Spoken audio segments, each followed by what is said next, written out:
You are now tuned in to the Chop Shop. I'm Retro. Let's get it. We in the Chop Shop. We live in the Chop Shop. We talking sports talk. We live in the Chop Shop. We in the Chop Shop. I'm talking sports talk. So turn your dials up. It's live in the Chop Shop. We in the Chop Shop. We live in the Chop Shop. We talking sports talk. We live in the Chop Shop. We in the Chop Shop. I'm talking sports talk. So turn your dials up, it's live in the Chop Shop. Yeah, it's lit in the Chop Shop. Turn your dials up in the drop top. They ain't based in debate, but they keep it fact straight. Going 30 for 30. Let's do a first take on Facebook Live from 12 to 2. Rob Hatter and Jim Hicks going back and forth like Claude Ray and Skip Bayless and Stephen Smith. From on the court, off the court, straight to the field. Not a man that steals, but I made it still. To the octagon where I fight to kill. We go face to face, then you write your will. I don't play tennis, but I bring the racket. I'm on the floor, I attack the basket. Put you in the casket when I'm overlapping. Never showing mercy, cause I'm always snapping. Never showing mercy when I'm in the arena. Step into the ring, he hit me as I beat him. Step into the court, I'm never backing down. Killing competition, I'm smacking down. Let me get back to the other stuff at the Chop Shop, cause they cutting up. It's Retro coming to you live to the Chop Shop. Now let's turn it up. Yeah, we in the Chop Shop, man. Shout out to Jim Hicks and Rob Hatter. You can catch the Chop Shop live from 12 to 2 on Facebook Live. Let's get it. We in the Chop Shop. We live in the Chop Shop. We talking sports talk. We live in the Chop Shop. We in the Chop Shop. I'm talking sports talk. So turn your dials up. It's live in the Chop Shop. We in the Chop Shop. We live in the Chop Shop. We talking sports talk. We live in the Chop Shop. We in the Chop Shop. I'm talking sports talk. So turn your dials up. It's live in the Chop Shop.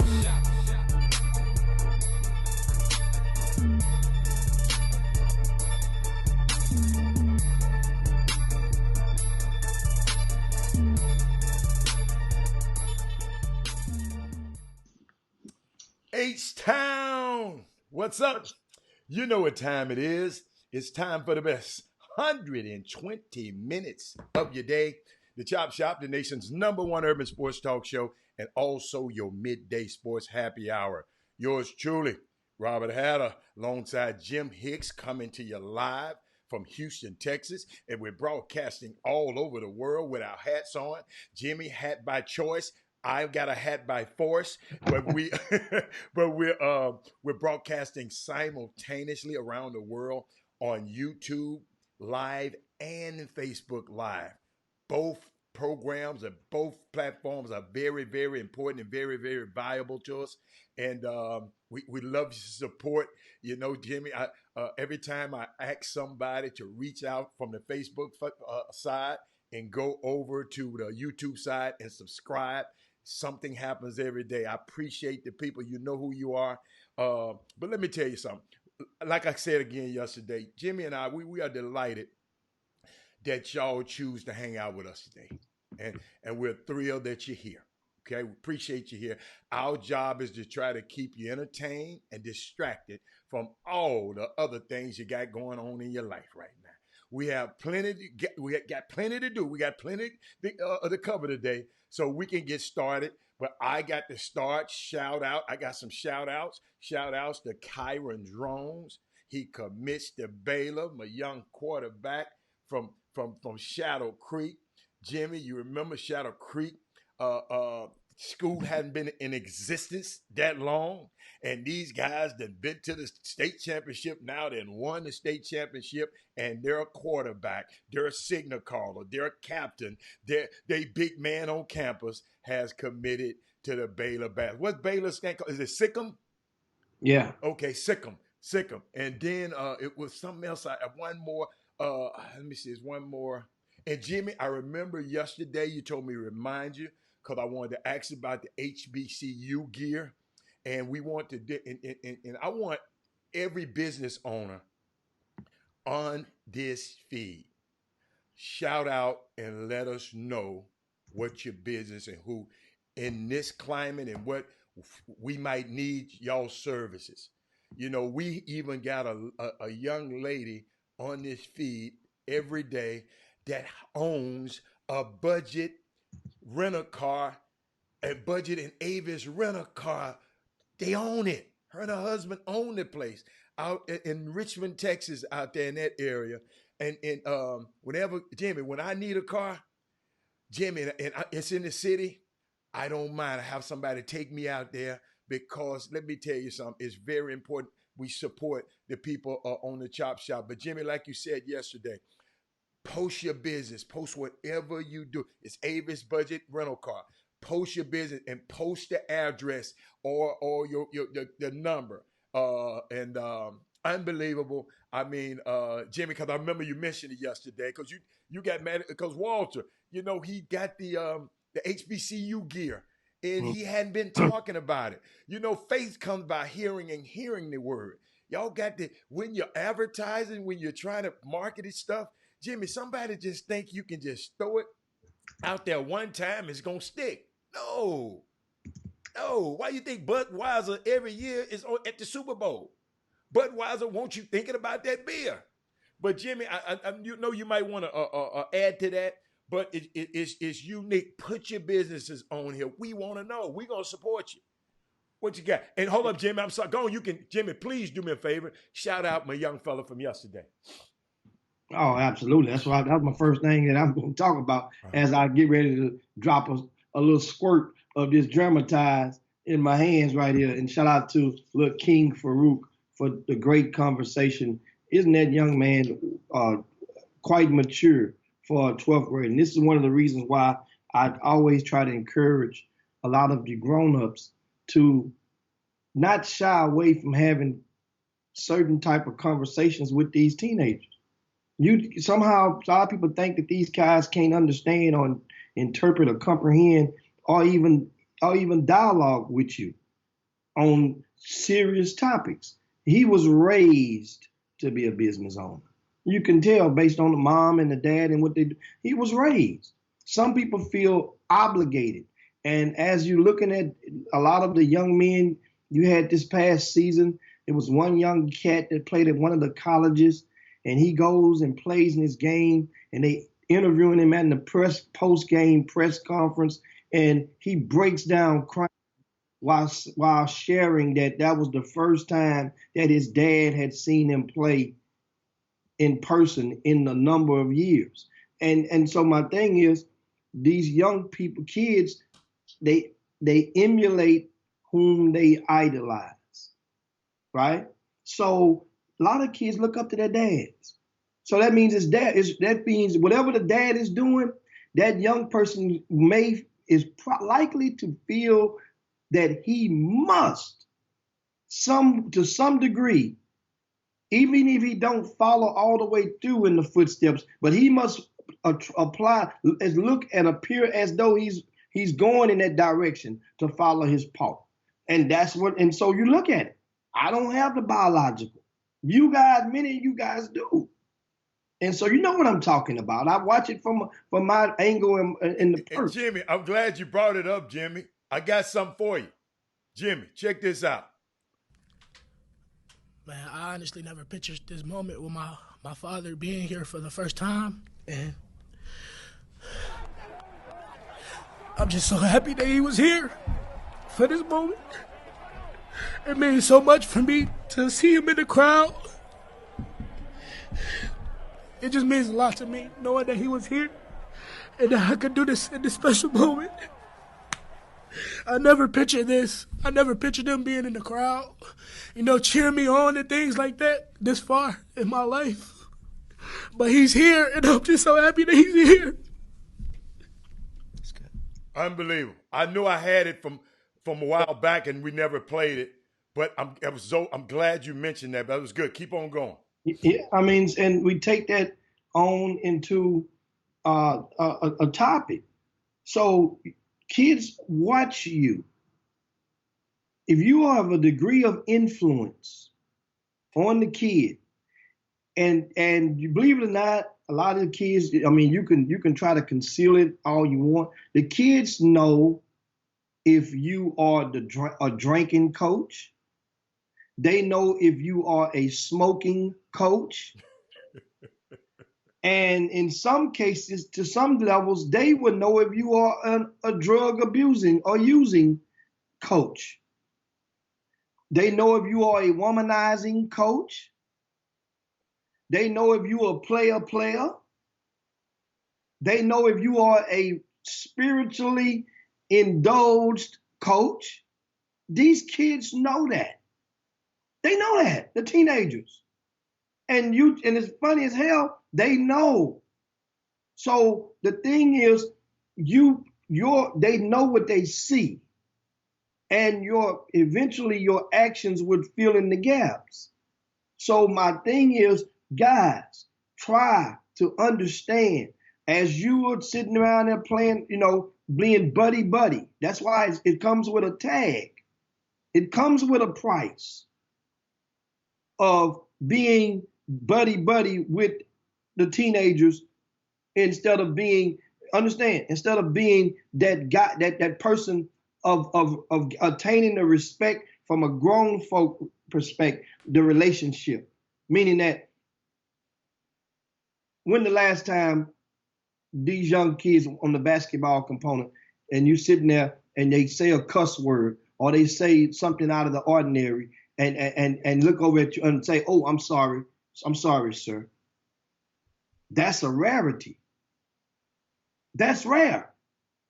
But then if you let it go as the coach and don't stop it or don't make an attempt to, at least on your watch, listen, there's certain words you're not going to use.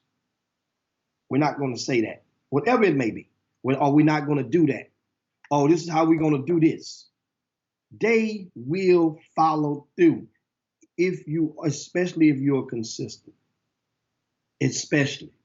These young people nowadays, they are looking for consistency. They are needing consistency in a lot of their lives. That's why so many of them are so inconsistent on the court or on the field. Keith Favre, shout out to Keith Favre from DFW, says they what are up, not big fella? What'd he say? What they're Favre not say? correctly at home. Yes, we understand they're not correctly at home, Mr. Favre. But guess what? Understand. We can't. It's too easy to point the finger at home. We know No, Jimmy. He's right. Too easy. Jimmy, you said something. You put a disclaimer. You don't have a kid, so you don't understand.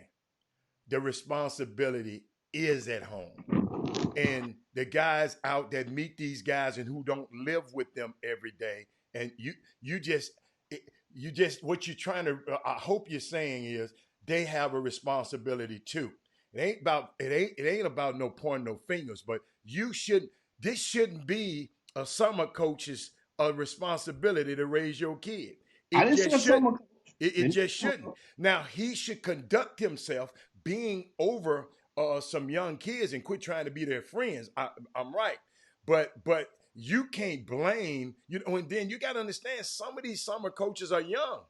They're in the same what you call it, the same age range within 10 years with some of these kids. So they act, Jimmy, if let's say a kid's 17 years old, you got a 27-year-old summer coach.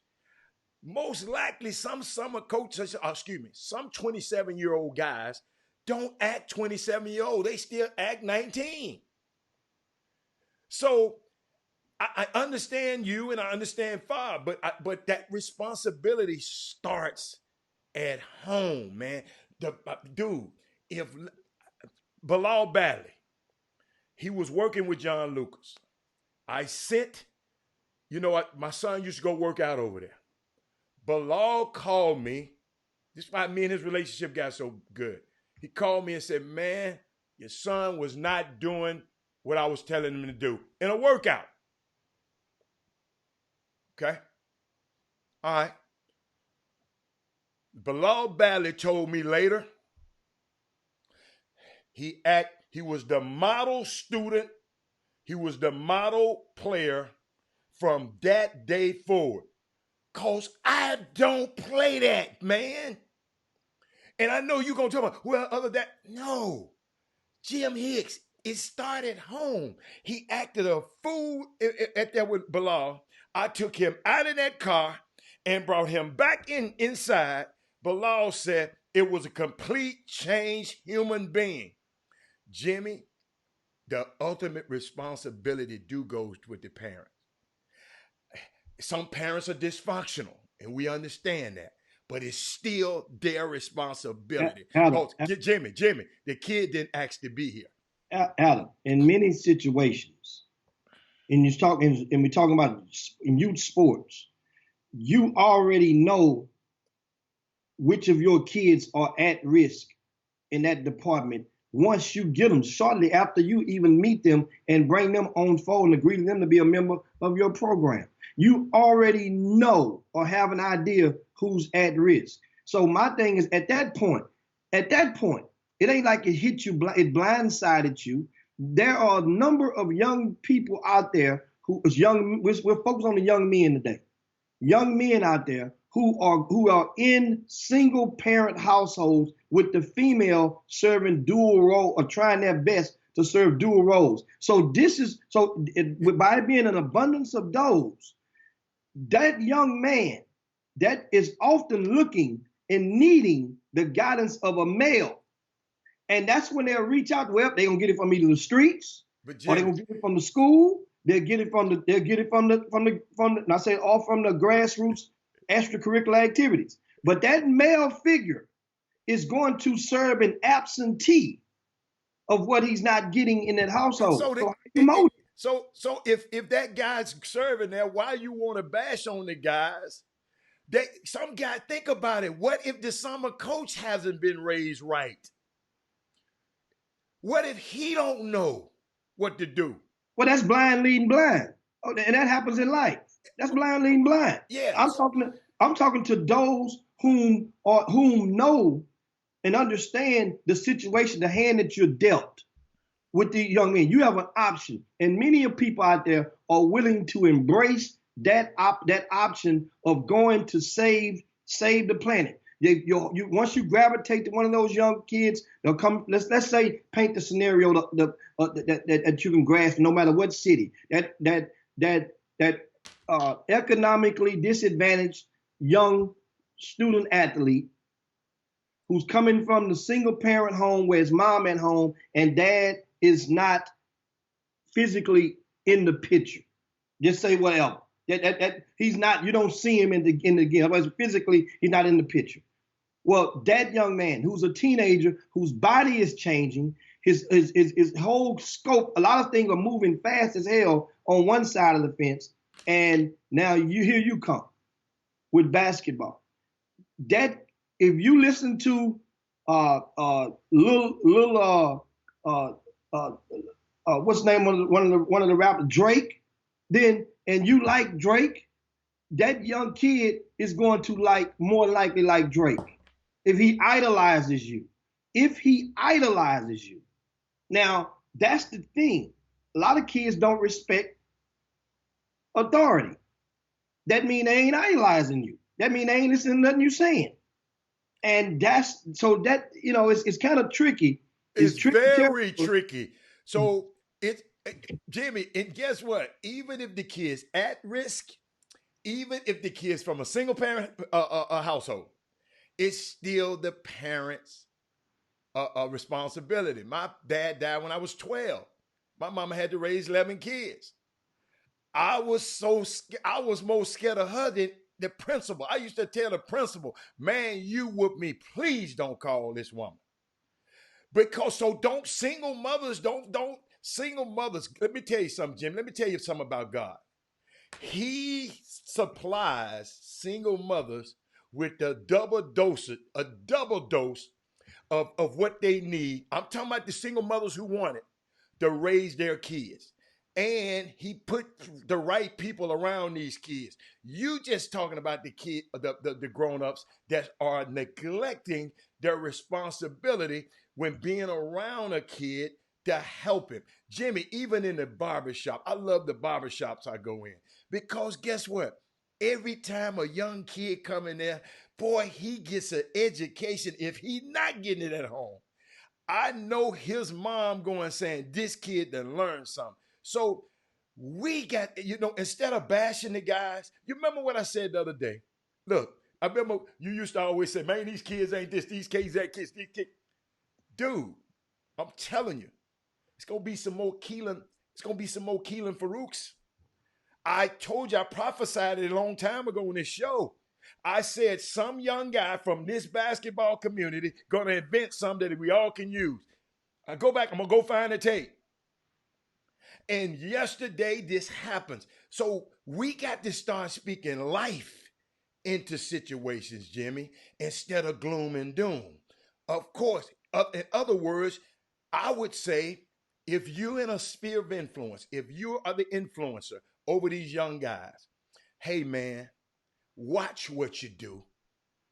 I don't mind you listening to Drake, but hey, explain to him who Drake is and where he come and what he is. And Drake put on his pants the same way he do.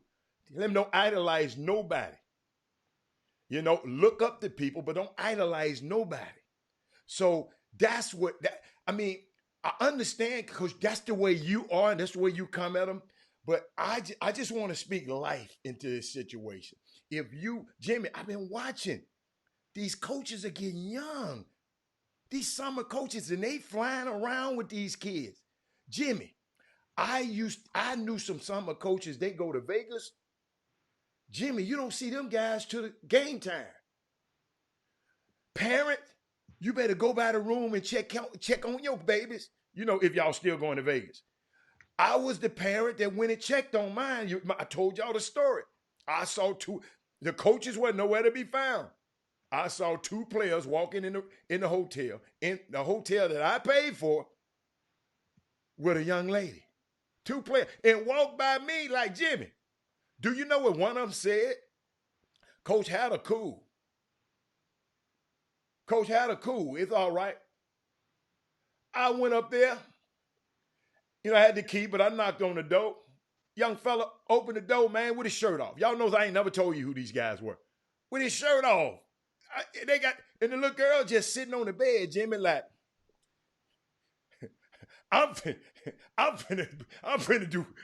do work to these dudes. I told that girl if she don't get her little butt out that room, in a hurry, I said, I don't care where you go. Don't ever come to this hotel no more. And I asked the younger one in the bunch, the young player. He said, Mr. Hatter, he told me that you was cool. I said, I ain't never that cool. I'm finna call your mama. I'm finna call your daddy. My daddy gonna kill me. I said, you better get ready to die because I'm calling him. The cat coach, guess what? Jimmy, they can confuse being nice as cool. Because I'm going to be nice to all of them. But you taking a girl in a room, two guys, in a room that Robert Hatter's name is on it, something happened in that room, it's on me. And I explained to him, if you don't have money enough to pay for your own room, you shouldn't have nobody in it. So go get a job and get you some money. Then you're able to go have somebody in your room. That was a teaching moment. And now, why do you think, if you back in that story, why do you think that those two players, when they whispered to each other, when they saw you walk down that hallway, if you go back, let's rewind the script. Why do you think they said to each other, Mr. Hatter cool? I told you, because I'm the parent. I'm not the coach. But it's something that they got. Maybe from the way you dress, maybe from the way you talk, maybe from the way they got some sense. They didn't know they tried. Guess what, Jimmy? Hold on. I am a cool old dude. I understand that though, but it's for real. So they got it. Those young men derived to that conclusion, albeit premature, from something that they saw. Yes. You didn't tell them you was cool. They saw something with their eyes. Guess what? First of all, to help you out, I was rarely around those kids that much in practice and stuff like that. I am. Most young guys be around me, they think I'm cool. But guess what? The key is, Jimmy, they found out how cool I wasn't. That's the key. You can look at that other. The key is straighten them out and let them know how cool you're not with them. That was the key. And guess what? Respect You got some me. hell of a comments. Oh, I loved it. And I'm gonna toss one from over to YouTube because a lot of guys on Facebook can't see what's being posted on YouTube and vice versa. So we'll start with Nolan on the YouTube, and he throws one out there. And understand, guys, this is dialogue, and when we invite you to respond, and as a matter of fact, Halle, how about if you put the hotline up on the screen, and we'll open up the hotline because it's Friday, it's Baby Friday. You know, it's Baby Friday. They ain't heard everybody else talk all week. We open up the hotline, but if you call in, understand, guys, you got 1 minute. 1 minute, because that way now we got to make it fair. 1 minute, so that way nobody don't hog up the line to get your take. Once we get your take, then we'll reply to it and keep going. Then we're not gonna have a conversation on it. Get your take out. Got 1 minute, and the phone line 832-264-1500. We'll open up the line shortly. Meanwhile, let me read what Nolan says. Okay. He said many of the summer coaches, and this is Nolan, want to ignore the mentoring component of these young people, but they are afraid to lose the connection with the kid. So could that be a reason for some? You know, remember, it's not a one shoe fits all type scenario. No, Jimmy, because some Jimmy. You mentioned, you gave the scenario of there are some grassroots volunteer coaches that are under 30 years old that act like they 17. And guess what? That's why I derived it as blind leading the blind. There are some out there whom are very, very stern with their consistent discipline practices on these young people. I've seen them in the parking lots. You know, I've seen the conversation post game, pre game. I've seen how some teams walk in. I understand times have changed. And as Mr. Favre mentioned, hell, he's a high school coach. And he says approximately 10 of his players are from single parent homes. That's a higher risk in helping to mold some of those players. Because guess what? True story. That Yates team that was ranked number 1 in the country, had 10 years ago, 2010, that went undefeated with Joseph Young and Snap Peters and Pee Wee and all those, and Alex Davis and all those guys, Marshall Lang, Elton Roy. Do you realize on that team there were like 2 or 3 during that 2-year span that either got killed in the act of doing a crime or got jailed from single parent homes? I was going to do a story on that. A lot of people don't realize, like I said, they don't glad from that team in the 2-year span. Either 3 or 4, I say 2 or 3. It might be 3 or 4. Right? Understand that either got killed, got shot, or got arrested while in the act of doing, or allegedly doing a crime. Okay. Meaning that I hope you're going somewhere with this. You're not going to save all. At the risk is higher. Of course, we're not going to save all. No. You know, you're not. No. But both kids are important. At-risk kids are just as important. Absolutely. You got to know what you're getting into. You just got to know what you're into, and you got to know how to handle them. And you know what's so unique about that? I'm glad. And I want to shout out to the top chatters from yesterday. Yeah, they're scrolling. They've been scrolling. Ashton made the top 5. 2 women. It's Women Rock Wednesday. Them women was not gonna let them men. Oh, they were gossiping with it. They beat Walt. No, they weren't. They was just taking care of their business. They were not about that. Did you see? Let me speed it up a little bit. Let me tell you who they were. Melvin Dukes, Uh, he was on YouTube. Ashley Jones Williams. She was on Facebook. Shantae Wilson, she was on Facebook. Walter Yates. Walter Yates loved to participate on Women Rock Wednesday for some reason. The women don't want him there, but he loved to do it. They don't really want him there. But Jimmy, back to what I was just talking about. We just got to y'all got to understand. Kids gonna always try you. That's the what. And when that defining moment come, you got to make sure you have a teachable lesson. Cause these kids are smarter, Jimmy. They're a lot brighter. And that's why I said the message that we give out to this next generation is so important. Because guess what? It affects our offspring.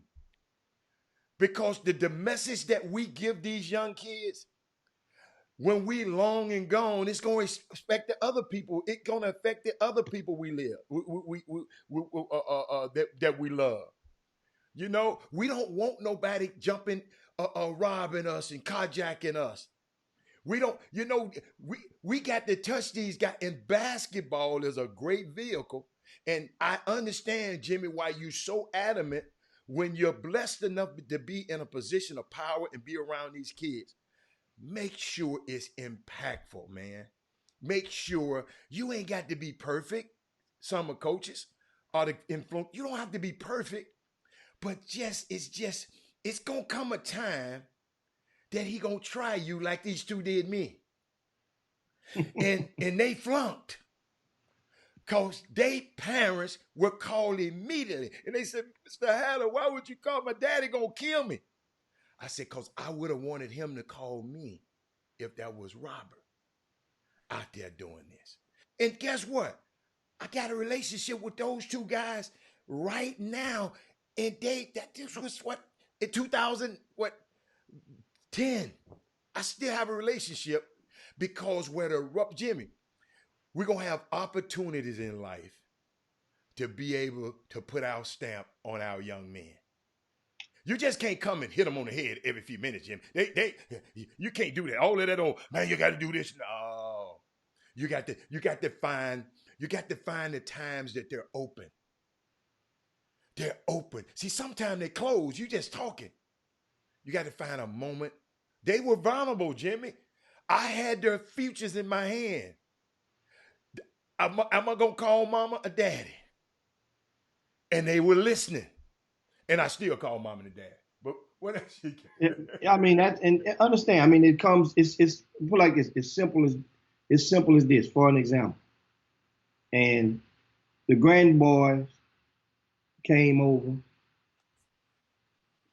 And remember now, Sandra, she's doing her online instructions as an instructional coach with the school, with a job. But she's also homeschooling the two grandboys in the house 4 days a week, right?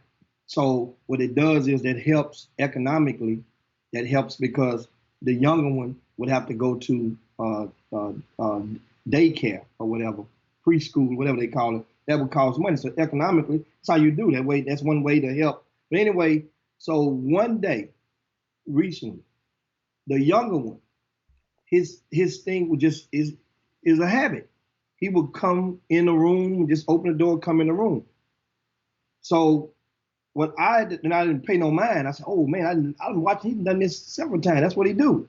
So I explained to him, first time, hey, look, I had to explain to him first time, you don't come in the room the door is closed. Mm-hmm. So then you got to explain to him the next time he come in and he don't knock it. It's an accident because it's a habit. And I explained, look, this is why you don't come in. Let's say if I'm in the room and I'm using and I'm getting ready to go get in the shower. Yeah. I had to explain to him. You don't want to see no man like that. No. Okay. So that's why you don't. Teaching moment. So that way now, the next day, he come in, sure enough, he started knocking. And that he could take back home. So for some of the things, my point, for some of the things that a young person may not get at home, you may be able to fill the gaps. It's not your response. It's not, trust me, yes, it's the parent or the prime person that's responsible. Yes. But the parent is only going to be able to pave the road so much But in Jimmy, those single parent instances. you know what you just said? Something you said something so cute, key. At the kid's home, he used to doing that. Exactly. It's normal to him. It's normal. That's a habit that's already done. It's But that don't mean that you can't correct but that habit on your watch, and he yes, may be able to take that back home. yes. Another thing, like another thing, like we do, like when you get through with your cups, then you put them in the sink. You don't leave a cup, ribbity things. Guess what? That may be fine, but you could take that back and explain to them why though. Why is, this. That's the thing, but it takes time. And it can be done if you're willing to give that much time extra for the whole situation. And that's a good thing. I think you guys get it. Yeah, You get it. yeah, we get it. They get it. It's good. I mean, that wasn't even planned, y'all. Y'all got that one for free. And of course, because we are, you got some of the comments, some of the, I mean, it's plenty of comments, but we got other topics on deck. Yeah. And I'm quite sure I'm gonna go back and watch. It's one of those shows I'm gonna go back and watch again so that I can entertain some of the comments. And I see Carla Hadnot has joined us again. What's up, Carla? What's she been hiding at? Carla Hadnot is on. Shout out to you. And guess who else been hiding? Yolanda Green. I've been and Yolanda Green and Mindy. Mindy been hiding on me, Jimmy. I mean, when I don't see Mindy on Women Rock Wednesday, I said, wait, I know she ain't flying out of town nowhere. I know what's wrong. I know what happened. What happened? Her son has already settled on and closed this college recruitment process. Okay. So Mindy don't need us no more. She don't even mess with us no more. No, Mindy, no. We heavy trash. Say it ain't so, Mindy. Shout out to her son Cameron Collins. He will be attending University of St. Thomas next term, and that is a great decision because this team was ranked in the top 3 in the country most of this season.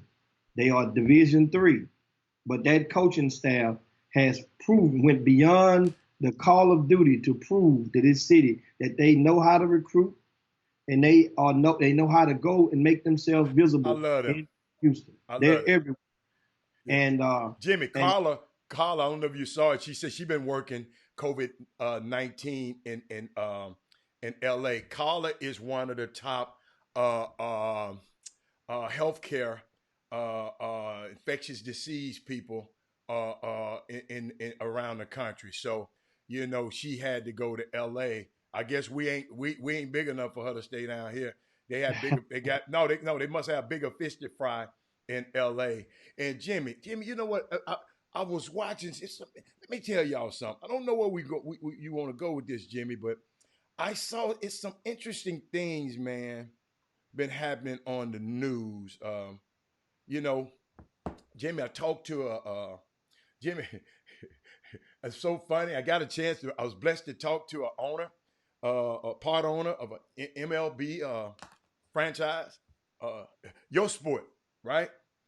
And he was talking about when she mentioned COVID, Jimmy, he said he has no idea. He said, no, excuse me. He said, Robert Hatter, you have no idea how much money is just gone. He said, it just vanished. And it's just what he said, Herb Baker. It's never coming back, Chuck McGowan. He said, I think it's true for baseball, hockey, basketball, and the society at large. See, y'all, forget about sports, y'all. There are people in the restaurant industry. There are people in any line of work that there's money that they would have made in March, April, and May that they are never going to get to make that money. And I know it's affecting some of y'all. There is nobody that hasn't been touched by this. Talking to a Major League Baseball owner. Check this out, Jimmy. said over the next calendar year, I believe there would be very few people who make 100 cents on their dollar. Very few people that's going to make 100 cents on their dollar. He said coaches, players, front office, a lot of, it's time to, sometimes the players, they think they're immune from this. Usually like the last recession in 2008, the players kept getting paid. Right, Jimmy? What if there's no fans in the NFL next year? What if there are limited fans in the NFL, Jimmy? I had this discussion with my NFL people, and there's no fan. Listen, if there are no fans in the stands, y'all got to hear me.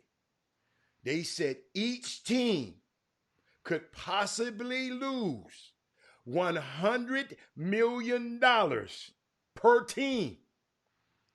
That's 32 teams numbers, man. I'm going to help you with that one. That's $3.2 billion. Okay? It's $3.2 billion.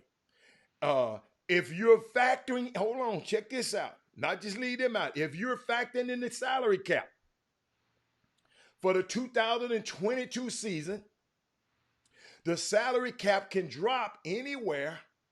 This in the NBA. Sorry, I'm transferred to the NBA this time. Can drop, because we was talking about all sports, so I'm sorry. And I was taking notes. He said it can drop from 40, 50, $60 million per team in the NBA. Look this here, y'all. This is going to happen in all sports if there are no fans. Jimmy, you can intervene. I'm telling you, I'm just giving you information that y'all probably wouldn't be privy to. Jimmy, less revenue. That means less revenue I give to the players. The owners are not going to absorb all these losses like y'all think they are. See, y'all remember when we was bragging, talking about the players get this percent, the players get this share. You remember how the players should get more. Hold up. When your share is more, guess what? Your liability is more. If guess what, Jimmy? If we're gonna share Melvin dues in the profits in business, Jimmy, you're gonna share in the losses. The owners are not going to absorb all these losses. Everybody's going to share in this, and guess what? And we'll wait to see the fallout of it. Because y'all, it's crazy. And I mean, he said, Jimmy, he was scared because he was just talking like this to me. He was like, and he said, and this term, he said, it could be short term. He said, it's a huge financial concern short time. He said, but the long term concern is whether, is this going to change in a year? Will this get better in 5 years? Will it get better in 10 years? Or will this change sports forever? Because Jimmy, me, Robert Hatter, I told y'all, we as a society, we are less likely to go in a place where 40,000 or 50,000 strangers standing around us. We don't know where they've been. We don't know how sick they've been. Jimmy. Then I watched Brian Gumbel. Y'all got to go watch Real Sports with Brian Gumbel. They talking about how the thing spread it in Italy. Jimmy, soccer is big over there. Jimmy, most of the people was in that soccer game, hollering, spitting all over each other, going crazy. Jimmy, do you know they got a service that can track your iPhone or your mobile phone wherever you leave and go after you've been there. It showed in blue how when the people left that soccer game, how they spread it to each part of the country and took that virus with them. Same thing in Florida at the major league, what y'all call that down there, Jimmy, the preseason baseball. They used to call them grapefruit leagues. But Jimmy, they tracked the phones of the people who were in Florida. Guess what? The tentacles went all the way up the East Coast to New York because people travel in to go to go to spring training basketball, spring training baseball. Y'all, this stuff is crazy. But Jim, like I said, you can interject. When she mentioned COVID, it made me think about that. She said it's a monster out here. Now, this is a healthcare. She dealing this stuff. She said it's a monster out here. You know, yeah. Yeah. Mhm. Well, speaking of sports and COVID-19, let you know that the NBA is sitting now at a crossroads because every single day that goes by that they do not set a date means it's less likely that they are even going to resume this season. That's the NBA. Now, once again, every day that goes by, as I mentioned last week, and I gave you guys the nugget that the latest word was the NBA were in talks with Disney about, because they have a contract with ESPN, which is the parent company is Disney. Disney owns the Wide World of Sports, which is the complex adjacent to the theme park in Orlando. Well, this complex is where AAU Nationals, and they have a long-term contract with this complex they call the Milk House.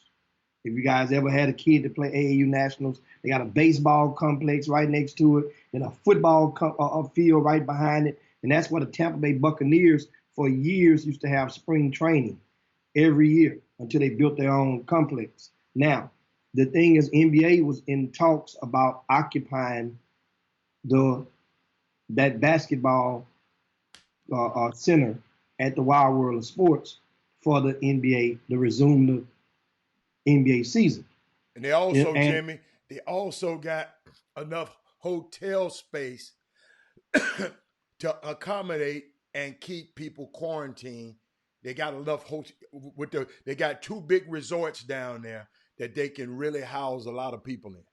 Yes. And so now, however, that was in talks and they were in good talks about that, but at the same time, as each day goes, because the players and Chris Paul, who's a ranking member of the players union, has already come publicly to say we will need at least 25 days before we even resume playing games. So that's 3.5 weeks to a month. And he's already, so basically, Chris Paul didn't make that statement on his own. He, been on, everybody's on the phone. What are they doing all day? Working out, having conversations. So understand. So that means you're talking about almost a month.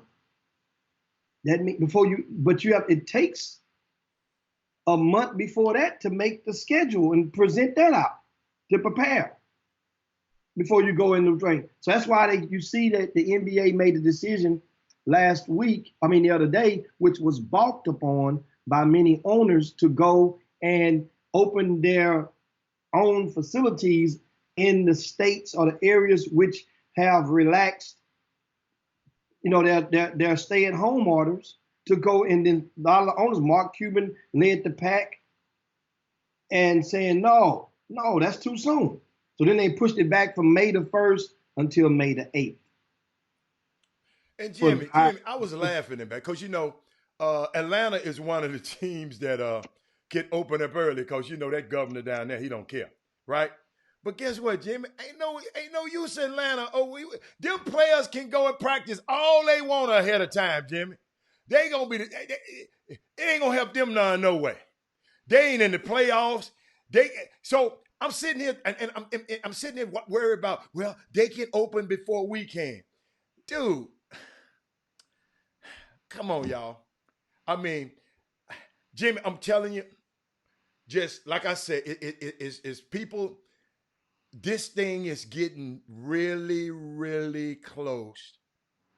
You remember I told you how much money these guys, Jimmy, these guys is making this big money. Think about it. The salary cap going to be lower next year because of the basketball related income. It was a deficit. So now you still, but owners, you still got to pay Stephon Curry that $40 million and Clay that $30 million next year. And Draymond his money. Dude, they want to play these games, man. They got to get these games. Steve, they trying. Yeah, Steve Kerr talking about, yeah, see teams like Golden State, go on, do what you're going to do. Season over for y'all. But just think about this, Jimmy. Think about this, y'all.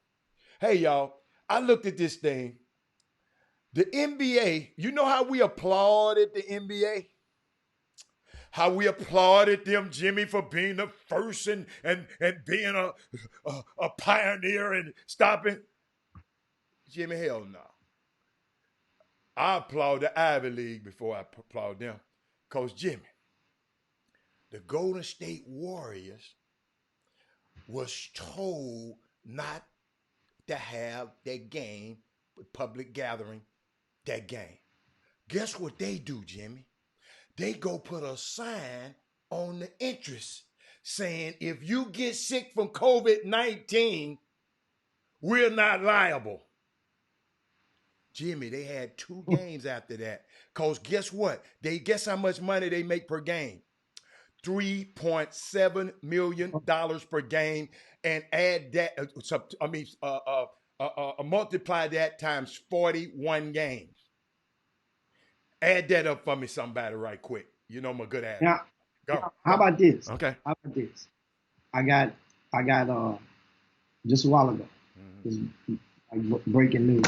Okay. Remember I told you guys that there was some executives and some people who are calling for the NBA to cancel the season, right? Executives from right? in the NBA? Yeah. Okay. Yeah. Okay. Some execs and agents. Okay. Agents who indirectly control the players. So guess what just happened? No. Agents don't control no player. That's what I'm talking about. They represent the players. That mean they're the legal. Players they're the legal. The players do what the hell they want to do, but keep talking. I'm just talking, but they're the legal voice of the players. You would kind of say that. Legally, their name is on the document. They're the legal voice. Well, guess what? And we stop right here and we pivot. Got to. LeBron James just came out and tweeted, right? He says, I saw some reports about executives and agents wanting to cancel the season. That's absolutely not true. Nobody I know saying anything like that. As soon as it's safe, we would like to finish our season. I'm ready and our team is ready. Nobody should be canceling anything. You understand? LeBron is an employee, but guess what? LeBron is part of the establishment. Homeboy. LeBron if he said this, I'm finna help y'all. That's why I say I ain't got nothing to do with no agent. The players run this league. This man right here is the most important entity in the NBA. And I haven't seen those reports. I've been hearing the talking heads talking about it might not be a season and it might not. Now it come from it's an article from Jabari Young of CNBC. Now CNBC, a talking head. He's not a I understand, but no. But understand how everybody has a plug. Jimmy, I got for him to go. Jimmy, I'm finna for him to you go on CNBC. Jimmy, I read 4 articles on the 4 mainstream articles on the LaVar Ball, and they're signing with them the other day. Jimmy, I saw so many inconsistent facts. Just didn't make it seemed like, Jimmy, it's possible. That's all I'm saying. You can live your life thinking everything you read by these guys. I read 4 articles, and each one of them had false information on each article. And I said, dude, this stuff easy to find. Some of these journalists are getting lazy, Jimmy. And I'm not trying to make this out of a journalist thing, but Jabari Young, you can go and finish. He said what? Jabari Young quoted some executives. This ain't an opinionator, so I'll give you. I pulled it up. Did he give the executives' names? That's how you do. You don't normally give Woj don't give his executives names when he quotes his executives. He doesn't give their names, Adam. You protect, and the good one's going to protect their sources now. Come on now. But I'll give you one of the, Jimmy, but hold on. He has more than one quote in the article. Okay, give me some. Give me some. My bad. And so when he says what the owners, this is from one of his sources, what the owners are saying is, if we return, whereas the revenue that's going to justify the additional cost of returning. One team executive said, they are looking at the cost side versus the revenue side. What revenue comes in now? That's one quote. Another one is from another one of his sources. He cites this one. These owners aren't just sitting there with their ATM, with an ATM that's printing more money than ever before, said Andy Doley, the Memphis Grizzlies former president of business operations. Some of them are looking at vast losses outside of just their basketball team. I can go on. He has numerous quotes in here from different, but that's just two. Which Jimmy, for LeBron, I got you. Keep going. So now what happens now is you see the divide. Remember now, Jimmy, it's not a divide, Jimmy. Some of those owners. Some people don't want to continue the season. Guess what, Howard? As you just mentioned. You just mentioned. Okay. But you listen to something that's really important. All right. You just mentioned something. You mentioned the Golden State Warriors of all, right? Think about it like this. The Minnesota Timberwolves,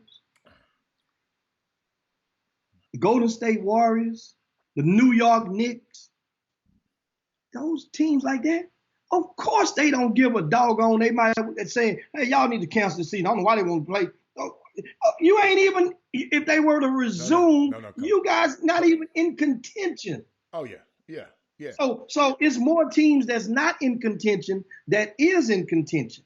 The number. So I can understand. That's why I say the divide. A lot of these owners are not as financially stable as other owners. The Memphis Grizzlies, numerous of financial problems. The Houston Rockets, number of financial problems. Miami Heat, they had not said anything about it, but that owner has to be taking a hit because his Mickey Arison is the owner of the Carnival Cruise Lines. And that industry is taking a hit. So guys like Steve Ballmer in the tech industry, okay, you follow me? So it might be some owners out there, but when this guy right here, because Jimmy, I'll never forget, I heard it come out of David Stern's mouth that no player will ever win the regular season championship and the playoff championship in the same year again, because Michael Jordan had too much power when I allowed him to do that, and he held me hostage. And y'all remember I told you, you got that news right here. Michael Jordan is the only player ever, him and Patrick Ewing are the only two players that have a separate license agreement with the NBA. Michael Jordan got his space, like all the other players, LeBron, Anthony Davis, all of them, when their licenses in numbers are sold, it all goes in one pot and the players split it up. Michael Jordan, no. When y'all buy that 23, he get the money. He partnered with the NBA. Only other player, ain't too many of y'all buying Patrick Ewing's gear. But Michael Jordan, but guess what? David Stern went against his word. And guess what the other player who he let it happen to? LeBron James. That's why I tell y'all, he that powerful. He that powerful. He the one made the deal with the players, him and Chris Paul and them, when they were locked out, they went in and made that deal and added 2 extra years to the max contract, so because they knew they was going to be 36 and would be able to get a max contract. They could, he's that bad of a man. So when he make a statement like this, Jimmy, yeah, yeah. I'm glad you broke it. I have been Yeah, looking at my I Twitter. mean, Hmm. I'm glad that LeBron, wasted no time and got and kind of made an effort to throw water Jimmy, hold on up. that brother. Jimmy, I got to throw this one, Jimmy. I got, because it was a comment by what I said. He said David Falk is a beast. David Dennis, no, he wasn't. Because Michael Jordan was underpaid most of the time he was on that team. He just got a balloon payment at the last 2 years of what 30 and 33. So 60 million, but the rest of his years he didn't make but 27 million. David Falks wasn't the biggest beast if you thought. But keep going, Jimmy. But I mean, but how many did David Falk have other guys in the stable during that time No, I ain't as talking well? about that. I'm talking about Michael Jordan. He had the baddest dude. Jimmy, when you got the baddest dude, guess what you got, Jimmy? You got the leverage. But he signed him to that long-term deal. And see, this is what y'all didn't realize about Michael Jordan when he was talking to Scottie Pippen. Michael Jordan was under the same long-term deal too. Davis Falk didn't put an out in Michael Jordan's contract. Michael Jordan had a long-term deal, and he had to honor the deal because he knew Jerry Reinsdorf was an accountant and Jewish and was cheap. He said, he ain't gonna pay me, Scotty. So I know he ain't gonna pay you. So ain't no use in you going down that rabbit hole. And Scottie Pippen, y'all, and I think y'all didn't realize. I told y'all, go look at it again. Scotty, everybody was talking about poor Scotty. Poor Scotty made $109 million in the NBA. Michael Jordan only made $87 million. Go Google it with y'all Googling butts. So Scottie Pippen turned out all right, but I just want, sometimes, Jimmy, I just have to clarify that stuff because sometimes when it's about my industry and stuff I know, Michael Jordan was underpaid for a long time. But keep going. Now, of course, they have questions for you on there, and I'm going on the Facebook feed. I'm going to the YouTube feed, and hadn't been there in a couple of minutes, and it says that it's about Melvin Dew say LeBron changed the game with those short 3-year contracts, and he tried to tell Melo about those. He didn't change the game. The game was already changed years before LeBron got there. LeBron just got the leverage to do it. He didn't change the game. The game changed in 1994 when somebody put it in out to get. That's when the game changed. 94, 10 years after Jordan was had already been in the league. But I'll explain that another time on the show. But yes, he didn't change the game, Jimmy. You remember I told y'all, I gave y'all, and I know it probably went over your head. I said, Larry Bird, Magic Johnson saved the league. Y'all don't realize the league championship before Larry Bird and Magic came was played tape delayed at night after the news. The championship games. So Larry, Magic saved the league. Michael Jordan made the league global. LeBron James made the league mobile, as in being able to move around, 3-year deals, and he was in the league when my man Stephen Jobs perfected this iPhone and social media craze. So he made it mobile. I just wanted to explain that because, Jimmy, we have new people on the show every day. But what else you got, Jimmy? And well, I mean, and Anthony, as you says, Mike had endorsements. The league wasn't like that back then. And then David replied back. He said, "Who negotiated?" I guess it's Nike deal. For you. David Who Falk negotiated Michael Jordan's Nike deal? And guess what? David Falk did it, and he did the last 2 deals at the end. But he was already Michael Jordan then. It don't take much to. It don't take much to negotiate when you're already Michael Jordan. What about the years when you have to do your work? when you have to roll up your sleeves Why couldn't he go in there and get Jerry Reinsdorf to renegotiate Michael Jordan deal? That's when you tell me he a bad man. Not because Michael Jordan it got 6 championships or 5 championships. Now I'm gonna give him $30 million 1 year and then 33 the next year, and then get rid of him and say this your last dance because I'm breaking the band up because I'm not paying you that money no more. How about that? What's up, Emmanuel Davis? That's Emmanuel Davis. Wow. What's up, baby? You got a family reunion on here. Oh my goodness, boy! He just made my day. I'm sorry. Huh? Rod asked a question for you, and that is, what would you guess would be the number of NBA black agents during the Jordan era? All I remember is Fred Slaughter, Dr. Tucker, who represented Magic Johnson. Probably a couple of more. And y'all, it wasn't about the age. It was some probably back there, but they just couldn't get the clients. See, y'all, I can be as good as in the world as I am, but if one of these guys don't give me a shot, what if Penny never gave me a shot? What if Orlando Pace never give us a shot?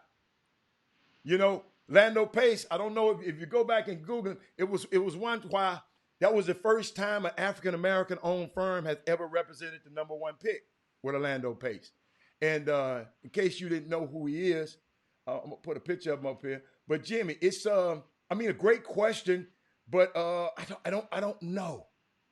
You know, it's just, you know, it wasn't that many back then.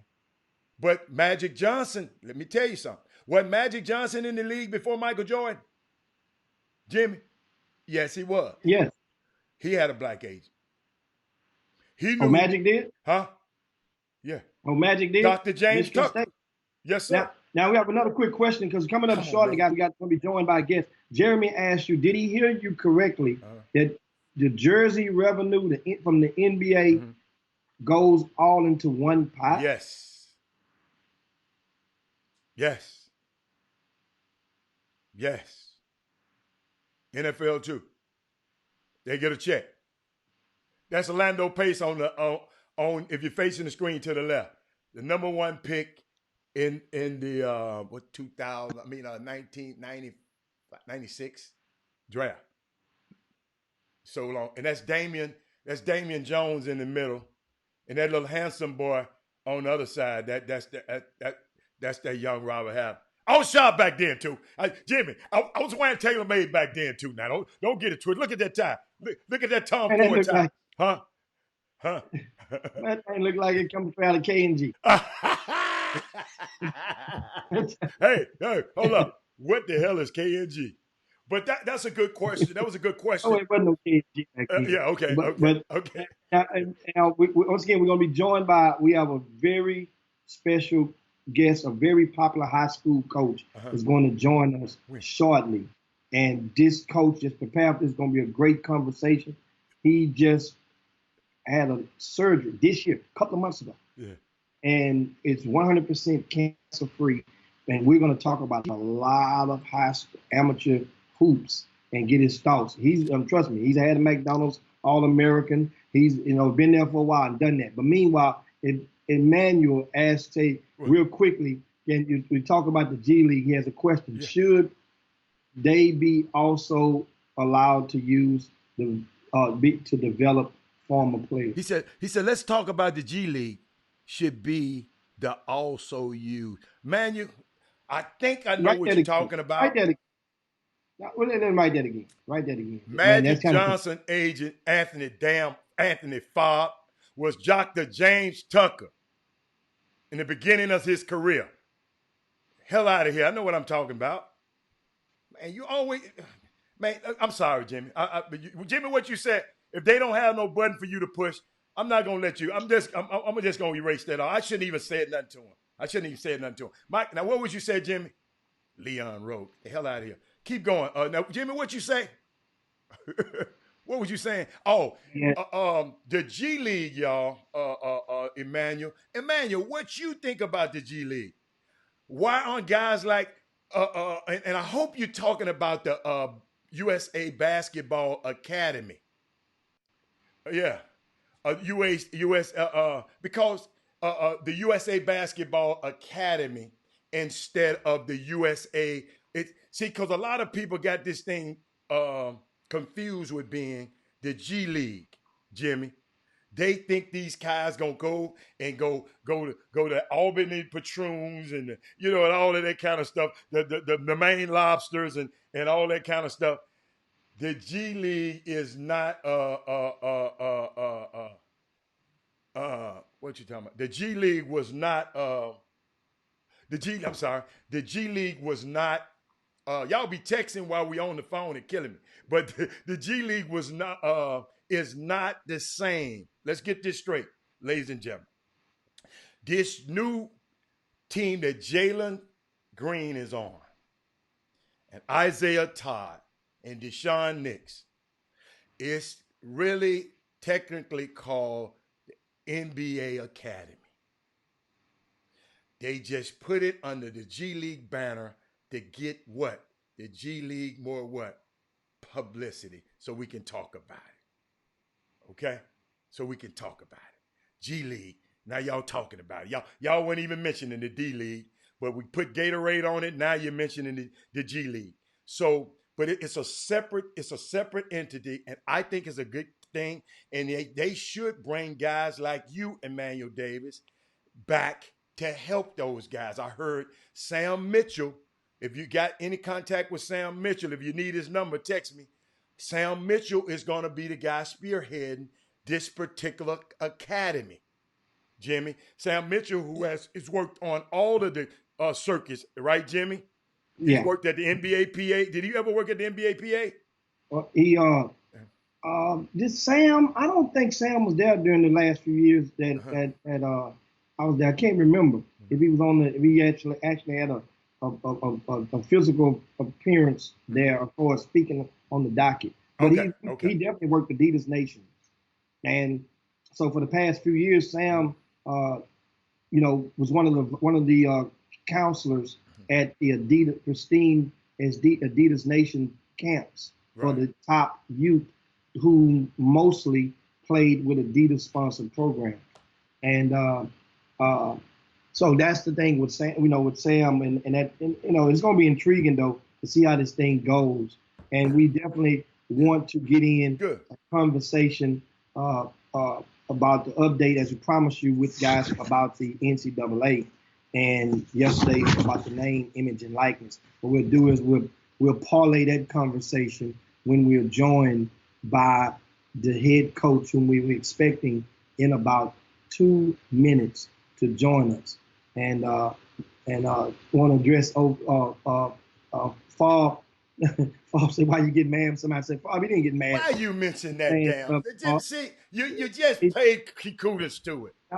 No, it's not. No, but I do it, Jimmy. I do this all the time.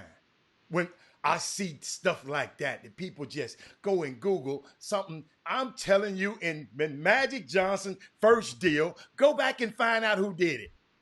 Dr. James Tucker. That's what we was talking about. We weren't talking about no damn Leon Rose. This the same guy who come and text telling us about the G League, those guys who would never play a game. And hell, you bringing his name up. This dude came on this Facebook feed and said, those guys would never play a game. They're just doing it as a figurehead. They're just doing it. So that's why I'm saying, that's just like bringing up something that guy in Dallas said. Now, that's how I feel about it. Okay, keep going. That's how I feel about it. Let's go. He looked up something he thought that probably was correct, and Jimmy, if my auntie had, forget it, man. Gone. What's is it a better comment on there than that one? We've already proved that he's wrong all the time. Let's find something else. I mean, he's right sometimes. He might not be right on that. He's right sometimes. Now, of course, as on cue, we have joining us right now is the head coach of Madison High School. And this is Coach Craig Morrow. Guys, Houston Madison is not Dallas Madison. Houston Madison. And Coach Mara is recently had a successful surgery, guys, if you didn't know, that has cleared him, rid him of cancer. So with us, and we'll talk about that. And Coach, first of all, how you doing, Coach? And we're glad that you can join us today on the Chop Shop. I'm doing real good. Taking a spirit recovery. I'm scheduled to go back to the doctor on Monday, and they're going to do another PSA antigen test. And once that test takes, hopefully it'll be a negative reading on the antigen test. If that's negative, then I'm completely 100% cancer free. But my surgery went well. We detected it early. I didn't have to have any chemo, any radiation. That was 5 weeks ago. And now I'm starting back walking and trying to get a little exercise in because, during the pandemic, everybody's been sitting around the house just even getting big. So I got to get back to my regular self with my weight. But other than that, I've been doing good. Family's all doing good. And I'm just kind of excited and, ready to go back to normal, be a part of it. And so now you what type of mind me asking, what type of cancer was it? Okay, it was prostate cancer. One of the things that I want to tell everybody, that's the number one killer of African American men, and the reason why, because we don't go to the doctor, we don't get regular checkups. But prostate cancer and breast cancer runs in my family. And one of the things I found out from people in Indiana is the women in your family have breast cancer, and normally the men will get prostate cancer because there's a correlation between prostate cancer and breast cancer. And both of my grandmothers died from breast cancer. And my grandmother on my dad's side, none of his sisters developed breast cancer, but he and his brother developed prostate cancer. And on my mother's side, my grandmother died of breast cancer. Well, my mother didn't get breast cancer, but her sister is a breast cancer survivor, and her brother developed prostate cancer, killing. But so I had prostate and breast cancer on both sides of the family. So what I did, I was very vigilant in getting checked. And one of the things I want to tell everybody, you have to get both the antigen, a blood test, and you have to get the digital record exam, because my digital record exam didn't show anything. But the blood test showed, well, my PSA numbers were going up, so we just immediately jumped on it. And then I had a biopsy showed up to show cancer, and I had to remove surgery. But there are two options: you can have surgery or you can have radiation. But they told me that the radiation, that the surgery was better for me because of my age. Now my dad had radiation. They diagnosed him at the age of 79. He'll be 84 this year. He's been cancer free, going on almost 4 years now. My mother's sister, she's been cancer free going on 3 years, so it's deep in our family. So, but the thing about prostate cancer, cancer early is treatable. And one of the things that they say about many people of African descent, they don't have to go to the doctor. They wait until it's too late to metastasize and it starts to spread. So I just want to tell everybody, it was like for normal, they want you to start getting tested at 50, but if you're of African descent, they want you to do it at 40, because for some reason it affects us at an earlier age. And like I said, if you catch it early, it's treatable disease. And I mean, that's strong statements. I mean, it's very much needed. And regarding to the conversation about prostate cancer, and it's kind of taboo in our communities. So now, what's different now going forward? Because Coach, with COVID-19 is going on, and while you're recovering and in the midst of this, so that means you're more at risk then according to the science, you are more at risk than a common or healthy person without a pre-existing condition. And so how are you? What's going to be different now in your life? Well, let me tell you, first of all, when you hear the big word cancer, where you kind of it's shocking. But I was never really afraid because I had two roles. My aunt, my mother's sister, and my dad, both of them were both cancer. So I kind of talk to them every day for inspiration. But one of the things that I did find out, in dealing with cancer, when you have your prostate removed, as you get older, the prostate is the only organ in the body that continues to grow. That's another reason why many men develop prostate cancer. But one of the things that I have now, when I go to the bathroom, it's totally different. As you get older, I don't know if you ever been to a game, you have to go to the restroom, and you get behind an old gentleman, and he sits there, he goes to the toilet, and he may take him about 2 or 3 minutes to empty his bladder, whereas when you get your prostate removed, I can go to the restroom now in 30 seconds, I'm done. And my screamers are like stronger because I do not have a prostate. But you're exactly right. With this COVID going on, I'm kind of fortunate because I went through MD Anderson.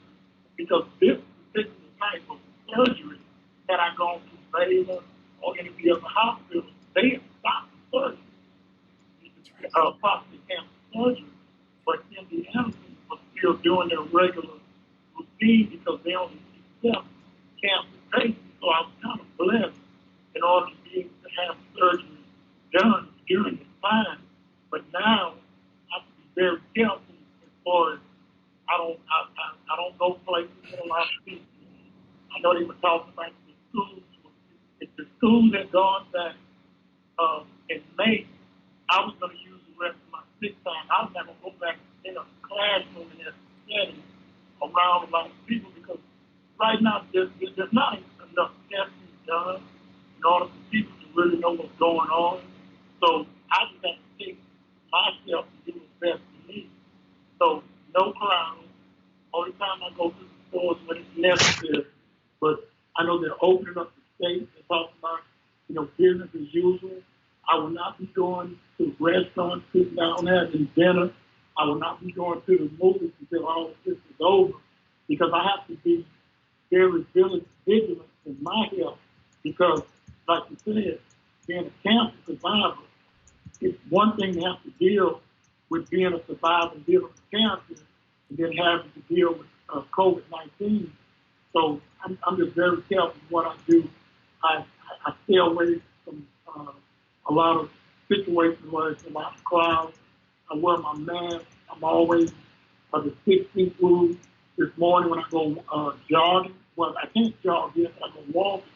If there are people on the track, I get off the track, walk in the grass. The 6 feet is very, very serious for me because I can't afford to get sick. And we really don't know because I saw something the other day. They were saying that they think that the virus may be able to travel through after the air conditioning does. So I have to stay away from all of it. I have to be really, really careful because nobody can take better care of me than me. So everybody has to do what's best for them. But I won't be going in the crowd anytime. Now, from my understanding, of course, joining us right now on the phone is Houston Madison head coach Craig Morrow. And coach, you guys are scheduled to return to work next week, right? Well, I'll go back to work on Tuesday, but we're working from home. We're not doing anything in the school. Okay. That's what I was saying. Had the kids had this government thing, we're going to let everybody go back to school and kids are going to go back to school. I wasn't going back because we just don't know. Not enough testing. And if you let those kids return back to the school environment right now, that's nothing but a virus factor. So they're talking about, doing social distancing. But when we go back to school in the fall, it's going to be completely different. I talked to a couple of people in the athletic realm they don't know if we're going to be able to do anything in the fall because of the virus. So we don't know how this could look as far as football, volleyball, being able to start basketball in November. There's a possibility we may not do anything until January because they're saying that they may have a vaccine by then. So athletics, as we know it, may be completely different, but nobody really knows. Wow. So you're projecting that there won't be any high school sports in the fall. Well, what I'm saying is until they figure it out, right now everybody's kind of scratching their heads because you're talking about social distancing. How can you do social distancing on a football field if it's contact, even with volleyball and basketball? So until they figure it out, I don't see how they're going to be able to do it with, because the pros right now, they're trying to get baseball going. And I was listening to a guy this morning. He was saying that until they have enough testing, they don't really know how they're going to be. Testing is the key to all of this. No one really knows what's going to happen. But if we have to do social distancing, I don't see how they're going to be able to do it. And Dr. Fauci said sports as we know it will not return to it being normal for another year. So, but Texas is a big football state. They're going to try to figure out something, but I don't know how they're going to be able to do it. The pros, you could, play sport without people in the stands because you get the television on. Same thing with the NBA. Colleges, I don't know what they're going to do. But in high school, if you are playing and you don't have people in the stands, how are you going to pay the bill? Because you don't have television money. So, like I said, that's gonna be something that the URL is going to have to figure out, how they're going to do that. Like I said, we're in the football state, so they may push the envelope, but until they're testing, I don't know how they're going to do it. And of course, Coach, we want to inject one fellow coach from your fraternity is watching right now, and he sings as Will Richards, and that's former Milby High School coach Jimmy Duffer. Shout out to Coach Duff, 2004 state champions with that Milby Buffalo team. He says he's happy to hear from you and hearing that you're staying safe. Also, Rick Wilmore, he says Daniel Wicker says hello. He played in the post for you on that Madison team during that Tommy Mason Griffin era. And and how's Tommy doing right now? And do you ever keep him or hear from Tommy? Yeah, he's doing. He's got his own personal business, and he's doing fine. I talk to his mother, Miss Paula, maybe once a month. She was a stroke. She recently got over a stroke about a year and a half, maybe 2 years ago. So she's doing fine as well. But yeah, they're all of them are doing fine. Yeah, and of course that's lastly, Coach, what are your thoughts on the UIL and how they're handling the boys state championship teams who are still standing? How you think? What do you think? Did they get it right, or get it or not? Yeah, well, like I said, Jim, these are different times that we're in. My wife and I, we go to the state tournament every year. We tailgate. My cousin, he coaches over in A-League. We sit down and we tailgate at the state tournament. And we went to the state tournament and thinking everything was just going to go like normal. And I went to go buy me a shirt and came back and I saw my cousin, his wife, and my wife, they were leaving the stand. I said, where y'all going? He said, you didn't hear the state tournament's been canceled. I said, what? So we went out in the parking lot and did our usual tailgates and picked a little food. But we would not leave until about maybe 4 o'clock because we didn't want it to be over. So, I don't know, they were doing the best that they could because I was really looking forward to seeing Yates play against Faith and Family because, some of the kids on my team, they were thinking that Faith and Family was going to get them again. But I thought the year before that, if Reuben Jones had not gotten hurt, Yates would have beaten them last year. But the team that Yates had this year, in my coach Jackie Carr's mentality, they didn't have enough firepower to beat Yates. Yates was averaging 100 points. My wife and I saw him in the regional, and we saw a team hold the ball on Yates, and Yates still whipped him by 30 points and still, scored almost 70 points. But, yeah, I think the UIL did the best that they could because, like I said, this was uncharted territory. But I was so looking forward to that Yates and Safety family. I thought Wiseman was going to put something on him.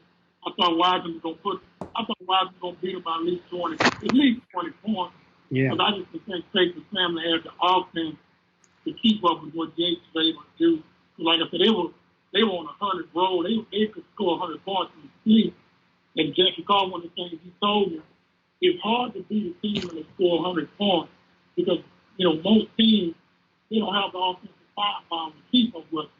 But I thought Yates was going to do something wicked to them. Indeed, and of course, a lot of people's anticipating that game, along with the Hightower 5H semifinals as well. Those were two of the most anticipated games of this year's state tournament. But Coach Morrow, man, hold on before we go, because I didn't have a chance to speak to Coach. Hey, Coach, how you doing?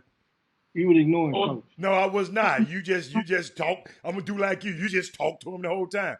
But Coach, I do have a question from Madonna Johnson. She asks you, Coach, who was the best player that came out of the class of 2005?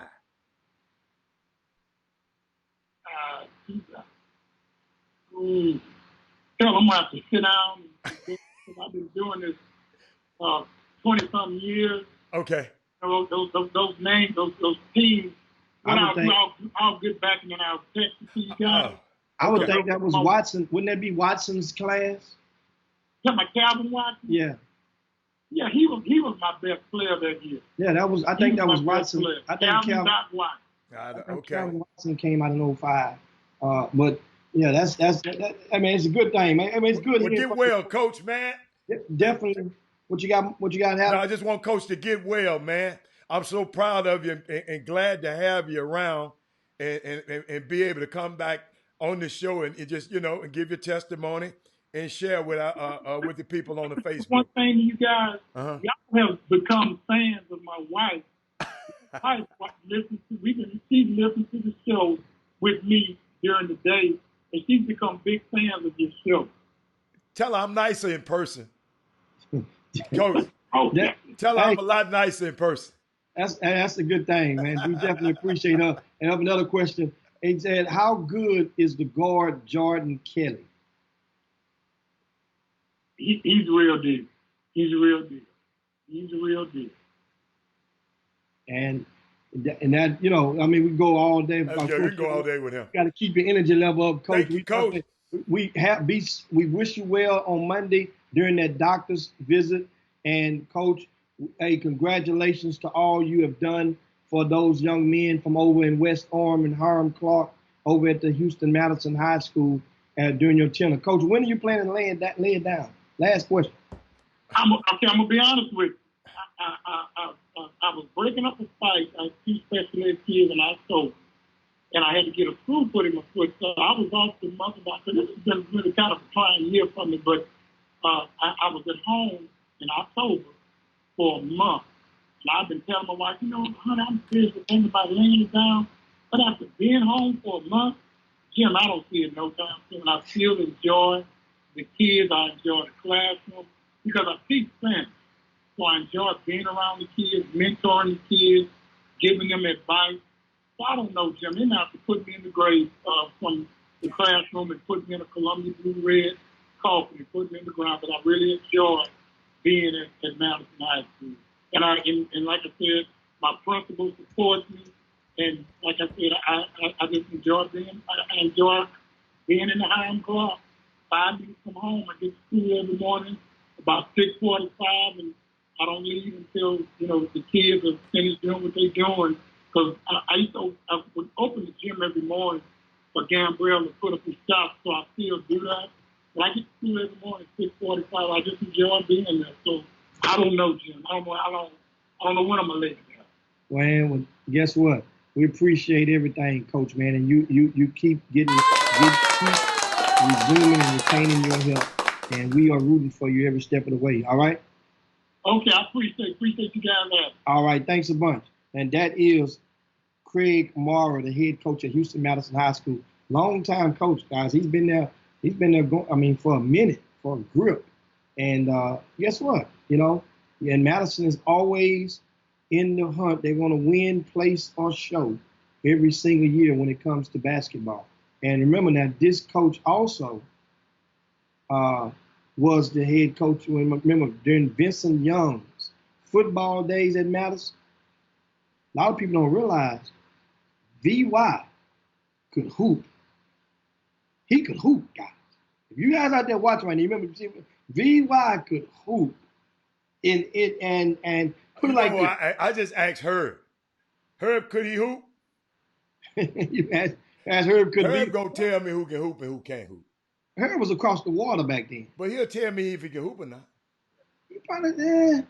I don't know if he got to see him much basketball. Probably was Vincent Young. I'm gonna tell you like this. Remember those were the days of ABCD in Nike All-American camp.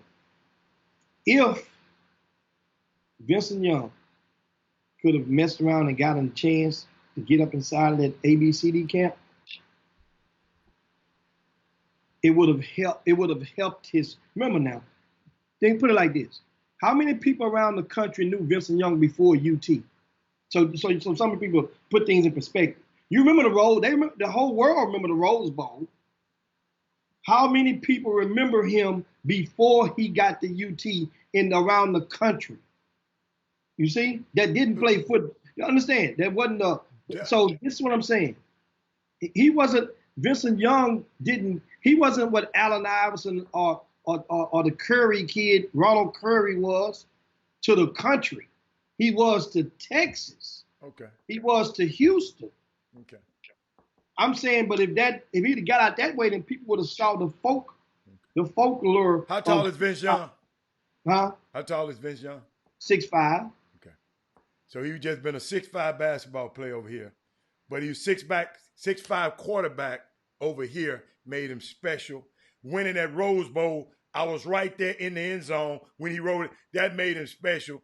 I just never knew about the basketball. I heard he can play basketball, but so he was just a good college basketball player. But yeah. I mean, we don't know we don't know what would have happened here, but I'm talking about it would have made his name very notable on the basketball ranks nationwide. And after doing so, that means basketball fans would have also became football followers of him once he got to UT. Speaking of basketball, y'all gonna have to help me today. Maybe Mr. Google will Google this up for me. Y'all gotta help me today. We're supposed to be social distancing. COVID-19. Devin Booker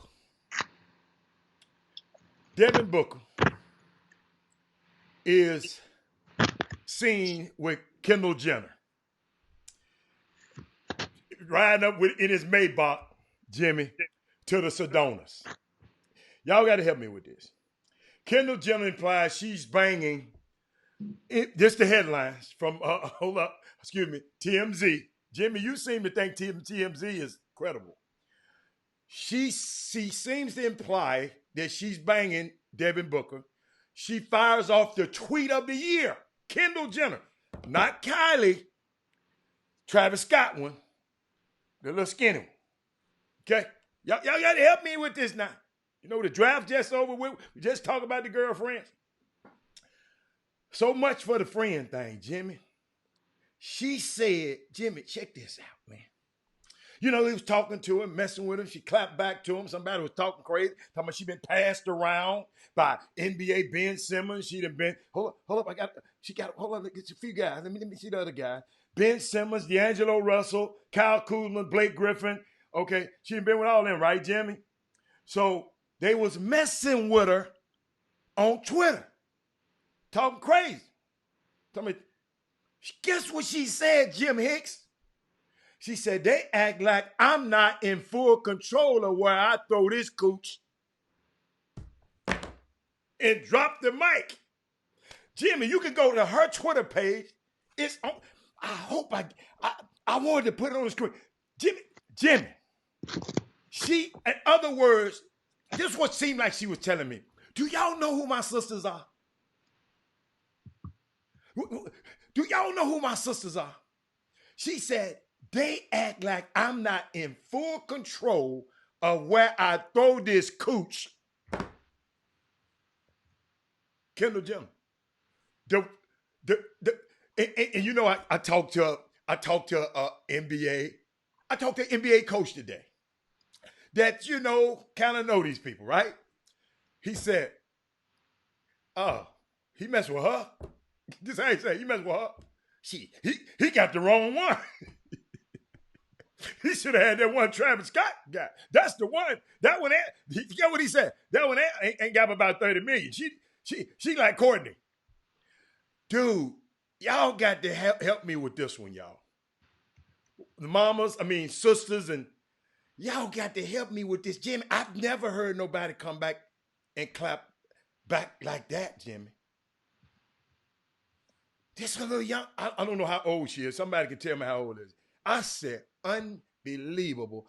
During this COVID-19 virus, we have situations that they're talking about this. Jimmy, I just had to, because guess what? Devin Booker, come on, man. Come on, man. That's all I want to say. Come on, man. But Jimmy, do we have any image and likeness stuff? No image and likeness stuff? Absolutely. Because I wanted to ask you about, does this apply to high school kids as well? Because they're student athletes. Mm-hmm. Now, what's your question? My question is, if the image and likeness is agreed to at the college level with student athletes, what happened to the popular high school athletes? They student athletes also. Okay. Well, I just want to know what happened. Name, image, and likeness. The NCAA it controls their eligibility for their student athletes, and there's certain things that you can do as an amateur prior to the NCAA, which can violate your amateurism status. Now, once they officially vote on the name, image, likeness recommendations, which were presented on earlier this week, and that is expected to come forth to be stamped, rubber stamped in January. Now, high school players are expected to go up under that and be able to capitalize on their likeness. However, whatever the rules that the NCAA put forth is probably going to be a blanket downward. So we don't know how they're going to, because like some. What if you was a Monty Bates? You ain't planning on going to college anyway. But here's the thing: if the Michigan Federation's rules, if their rules have something whereas to prevent him from doing so with them, which I doubt it, because everything is geared about your eligibility for the NCAA. So that means a player like Imani Bates can actually go once January 2021 kicks in effect. He could go and start the endorsement process right then, because everybody knows he's not touching a college. Barring he remains healthy. He's not going to touch a college. Eligible. You mean eligible what? In high school? Remain healthy. Healthy. I got you. Okay. Remain healthy. He's not going to. So once again, so what does that mean for high school players? Well, here's what that means. First of all, a lot of people, at the worst case scenario, this thing can go and become very, very, very. It can become very intriguing.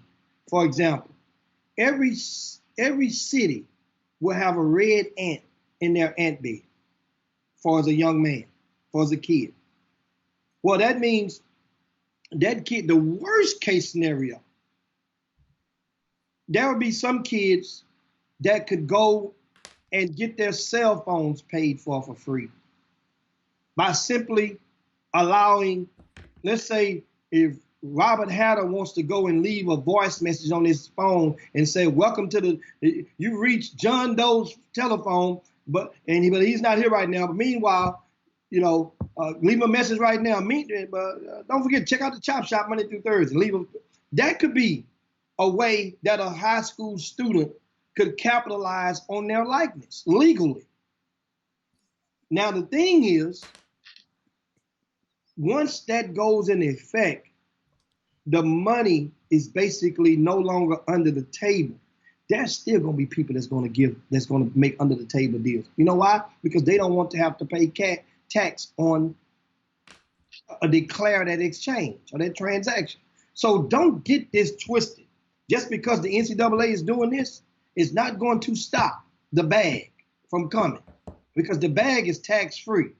So if you ask a person how they would rather receive their money, receive it, declare it, file taxes on it, or get this bag. But once again, there will be the bag will be still be in violation. The bag will still be in definite violation. Okay. But that's not going to stop, because that's just the nature of how stuff gets done. Because remember, the NCAA is going to they have a key word, Adam, that they use, and they say it's overzealous. Overzealous, right? When they're talking about the boosters and the money. Well, think about this. Overzealous. So you mean to tell me you never hear the term overzealous? That means they're going to talk about car dealerships, talking about boosters. So how do you're going to regulate overzealous? That means now for the market, if a market hasn't been set for these student athletes to be on a billboard at a certain college, then how do you know if the payment is an overzealous one or not? It's going to be really, really tricky. Jim, and I think that the big schools will still maintain is going to one of the things, those smaller schools will be the ones on the front line to get punished. And you can best believe that. You know what I saw, Jimmy? When I read over it, and I read over it 3 or 4 times, a lot of these rules and a lot of these things are very, very vague. I mean, they seem like they just throw some stuff out there, and I know they took their time. Jim, it's some when they revise this thing, they just throw some clickbait. I mean, what they said, threw some clickbait out there for us to sit there and look, and because I looked at a couple of things that I saw. They said some key parts of this. They call it the NIL. Though the only way this ends up, I think, is in legislation. Again, Jimmy, the school can't facilitate relationships. The schools can't help with you going out there. The school can't you can't send me to Booster Jacks. If you help Kevin Sampson, you can't send me over to Tillman Fertitta. Okay? Schools can't pay for them to promote the school or appear in the school ads. In other words, you ain't getting none of the school money. Okay?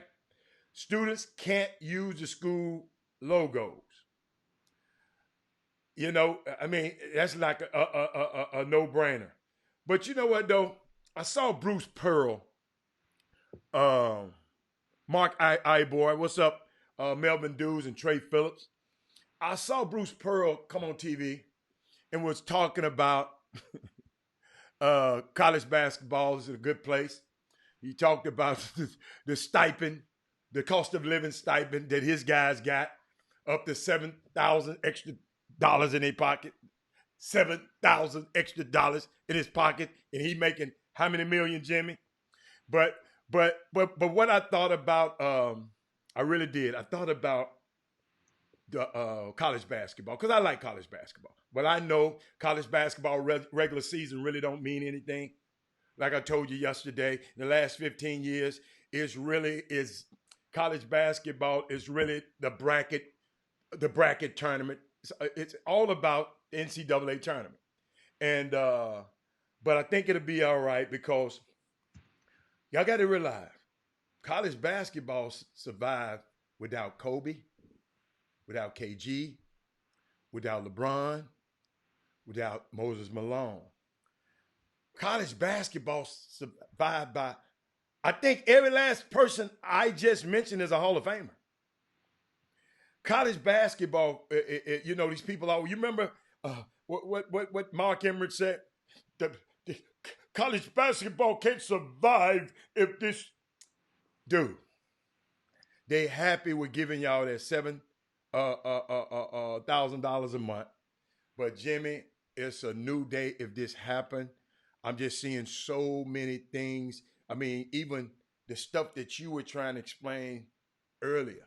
Jimmy, I'm thinking about, I want to further. You know, you talking about the dude with the car dealership.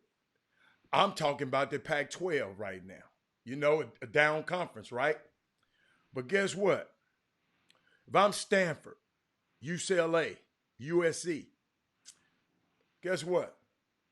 I got Apple, YouTube, Twitter, Instagram, all of these top countries in the world out there. You worried about a booster at Alabama? And you got Silicon Valley out there? And you know, because I know basketball is kind of regional. But I see an opportunity for the Pac-10. What if Apple said, Deshaun Nix, who coming up? One of these guys from here. What if he said, Sir Isaac Newton?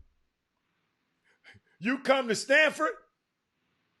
Man, you got all the Apple products. You wear this, you this with. I give you this to use Apple, to endorse Apple. YouTube, dude, I'll put your channel above everybody. I'll pay you this. Dude, I'm just see, if you think pennies, you get pennies. But if you think dollars, you think dollars. Charlie Luciano told Dust Schutz that long time ago. But it's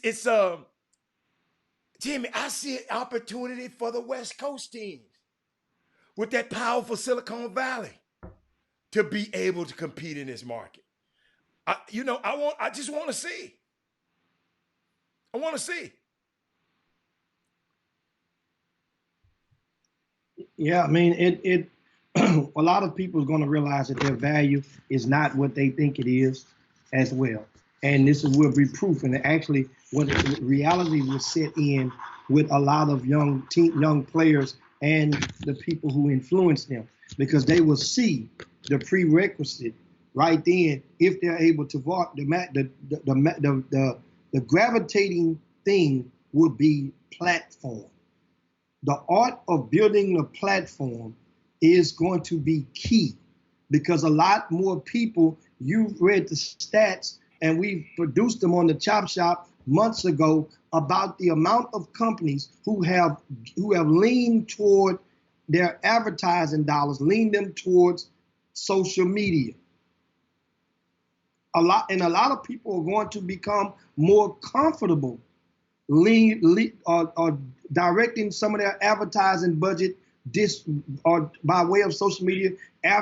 Think about it like this: after the WNBA draft, after the NFL draft, after the NBA draft, it would be much more comfortable, because we would have seen more social media programs or more programs via social media than anything, or indirectly or directly, of course. Social media to the television screen, however you want to call it, but that's a social media or digital directed present project. So this is what is at stake. The platforms. You could tell there are a lot of young men out there right now that already have good platforms. It's going to be wise for those people to help grow their platforms. As you grow them, then you got to be able to play. You got to be able to play. You have to be something has to be able to sell. You can have to be able to sell you. And that's going to be the thing about it. I think that it has an opportunity for everybody to get something. I can even see the day coming whereas young people will be charging for appearances. I could see it coming. There's going to be a possible uprising. Well, these young people saying, all you guys doing all these events, making money off our heads, guess what we can do now? We can make money off our likeness. Now, everybody won't be able to do that. And truth be told, guys, that market already exists. For example, Sierra Canyon High School in California.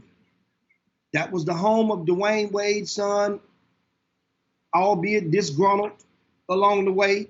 LeBron James' son, a couple of McDonald's All-Americans, and that team, Sierra Canyon, was box office all season long. But guess what? If you wanted them to play in your event, it cost you 5 digits for that team to play on a road game pretty much wherever they played at, in most cases. So now the team don't have to get the money. The player, the mama said, look here, my baby ain't going. Well, they wouldn't say that. What would happen is that parent would be at the negotiating table now with that coach or that athletic director saying, yo, I know what the market, see, the market is already set, but it's taboo because the kids couldn't dare ask for none of that money because that would be unethical and against the rules. It would conflict their eligibility. So you telling me it's a young man around in this city. I ain't gonna call his name because people hate it when I call his name. I'm gonna just let y'all. Who everywhere he go, it increases the gate. At some point, he'll be in a position to do that and ask and say, he'll have the power to say, look, when I come here, I notice people standing out of line. Hey, dude, yeah, y'all got to break me off. Absolutely. Wow. And the thing is, however, here's the thing, though. Mm-hmm. Here's the thing. That would affect the concept of the team, though, Robin Allen. So that's where the gray area comes in. Yeah, but guess what? So, excuse me. So the college team is not going to affect the college team?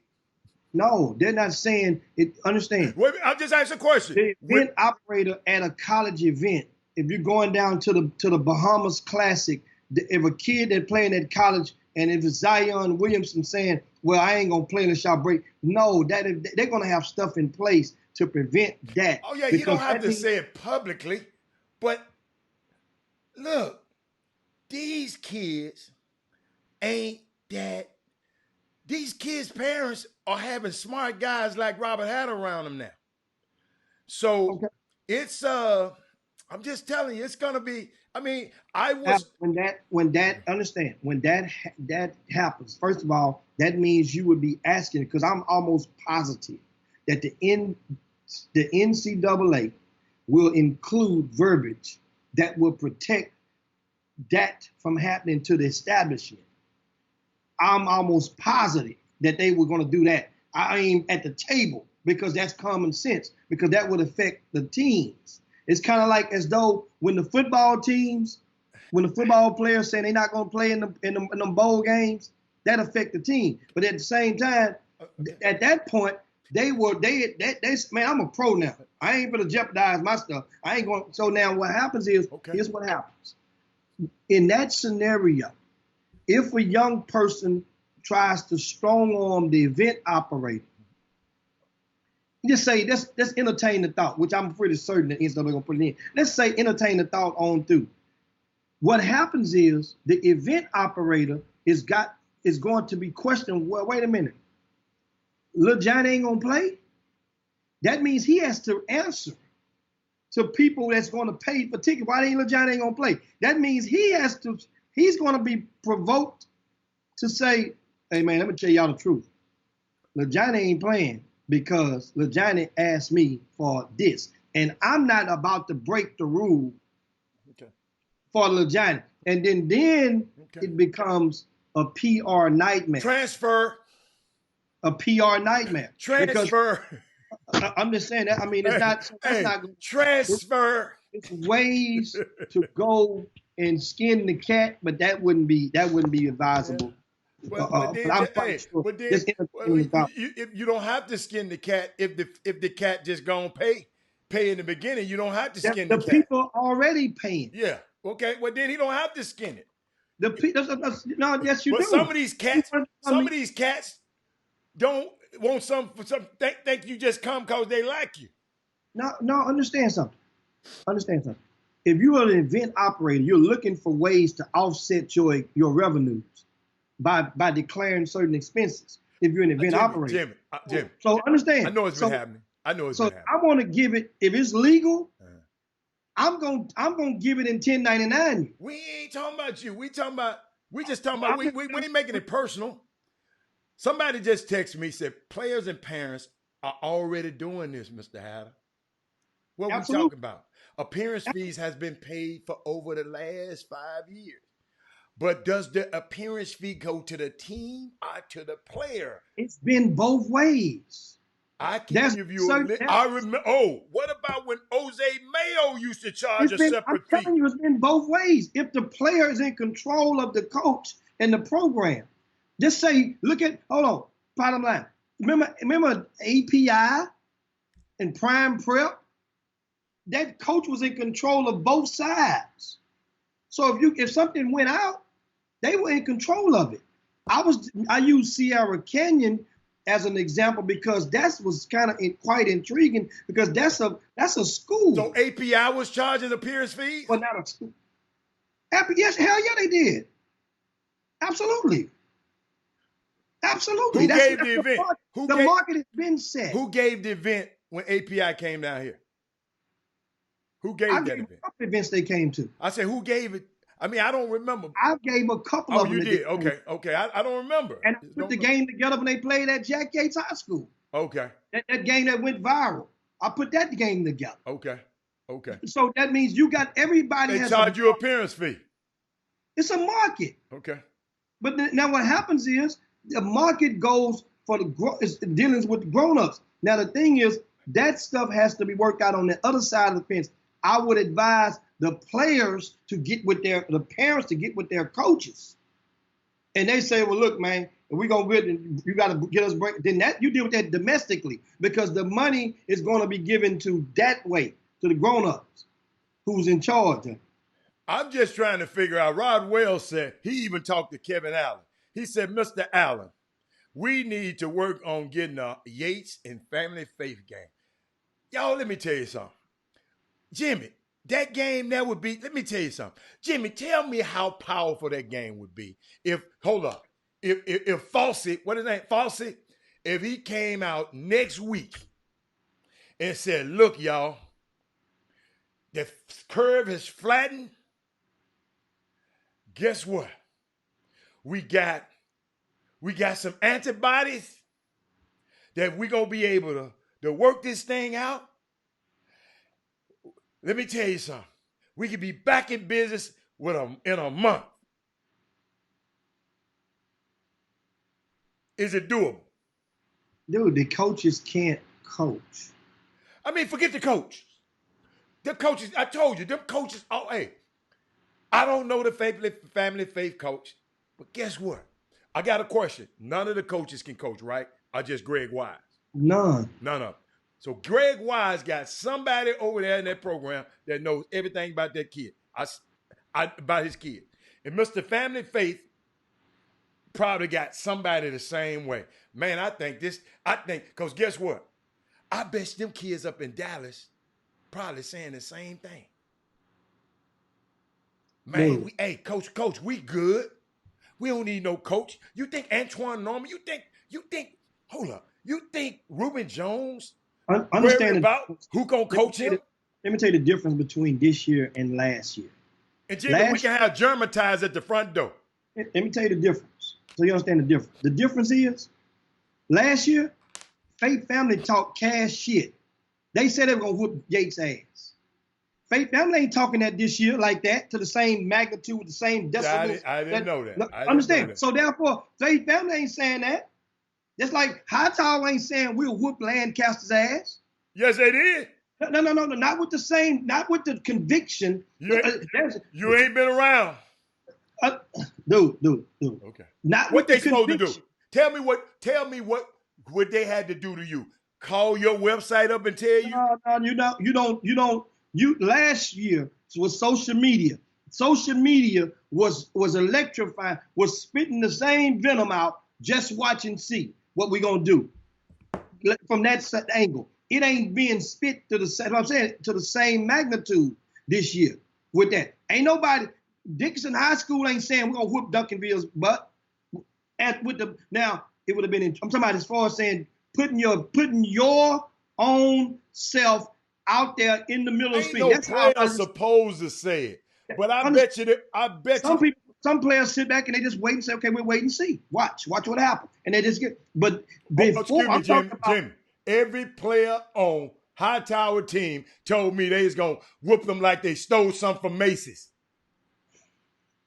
Now, the players. So who you saying it? Oh, listen, Alex, let's understand once again. So who are more important than the players? No, you still missing it. You're missing what I'm saying. It's one thing to say it in the back room. If you come out on Front Street and you're saying, boy, bring it on. If one of those dudes bring it on and direct it over there across to the street at that team, that means stupid. I don't even okay. Like that. For example, I don't even like that. That ain't no class in that to me. What? Ain't no class in it for me. The purest form of basketball in our urban communities. No class in that for me. No. Okay, so it's okay to watch. They glorified it in the Michael Jordan's Last Dance about his smack talk. They glorified it. They showed it up there and showed how he talked his smack. That's part of the purest elements. The thing is, remember, one of the things that made Yates versus Silsbee High School during their dynasty so grand was the fact that the kids from Yates and Silsbee, along with their families, made no shortcuts toward letting the other side know what they had in store for them when they get ready to see each other. It's going to be on and popping. Guess what? When they get there, Silsbee won a couple of times, and then Yates finally got them. But that made the rivalry so good. To you. He ain't making that good to me. To the community. That built up packed houses. That's part of the hype. Okay. So it's okay if I'm finna bust that player over there. You better back it up though. That's the whole thing. Everybody now don't want to go out there on that ledge. Times are changing again. Because people say, man, and then everybody ain't got to do it. Everybody not cut from those types of cloth where they just go and talk. I didn't see what Michael Jordan talked before the game. But if a person talk and give smack to you, you let them know, okay, you acknowledge it. Okay, I see you, partner. We'll see. If nothing else but that. But now it's like everybody's saying, shh, don't say nothing. Don't say nothing. Come on, let him talk a little smack. Nobody's gonna fail the test. Because if you get there and lay a goose egg, of course. I want the players. Everybody who done played in high stakes games like that, you're gonna give them bulletin board material. I'm talking to the players out there. If you didn't play, woman or man, if high stake game like that, high stake, You gonna give somebody bulletin board material? Nah, I wouldn't. And I still want to bust their ass. But I'm not gonna give them bulletin board material. But soon as we strap up before the game, you know how we stand around and shake hands and dap. Y'all in for a long night, buddy. That's gonna be a long bus. Hey, that's gonna be a long bus ride back to where the hell you just came, and right up in it. That's what I call trash talking. I'm not talking about running my mouth on social media. I'm talking about when I see him, dude, you better go, dude. This is how I used to do, Jimmy. Point blank, homeboy, you be the god somebody else tonight, cause I'm gonna tear your head off. You better put a June bug over there on me. That's the same trash talk. I didn't have to call on Twitter and say, Braylon Bush, I'm finna go have 30 on you. Braylon Bush, I'm gonna shut you down. No, but when I walk up to him, no, it's not. That's we're not talking about that type of stuff. That ain't no smack talk. We've been Heather, understand something. And people that followed RCS Sports for the most of its existence will know the website, it was a common practice.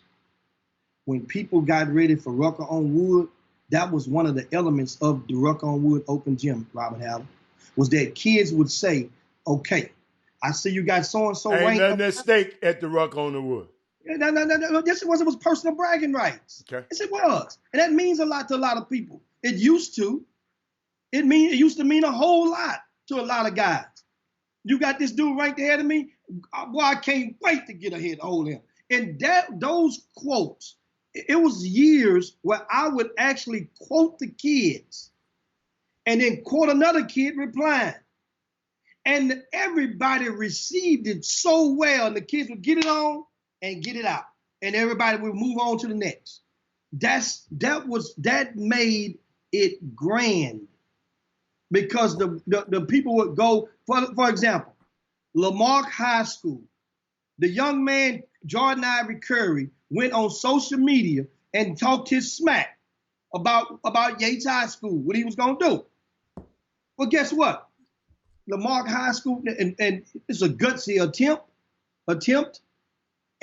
but his team was not compatible to the Yates team. Oh, you remind me of something.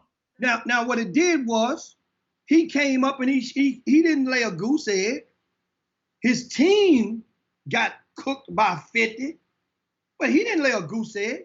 He showed people that he was indeed one of the best players in the city. I think it was a kid came on Twitter and said, I want all the ranked kids. I'm dropping all the ranked kids, whatever he said. What the kid from Lake Creek said? I'm killing all the ranked kids. He messed around and said one time too many wrong.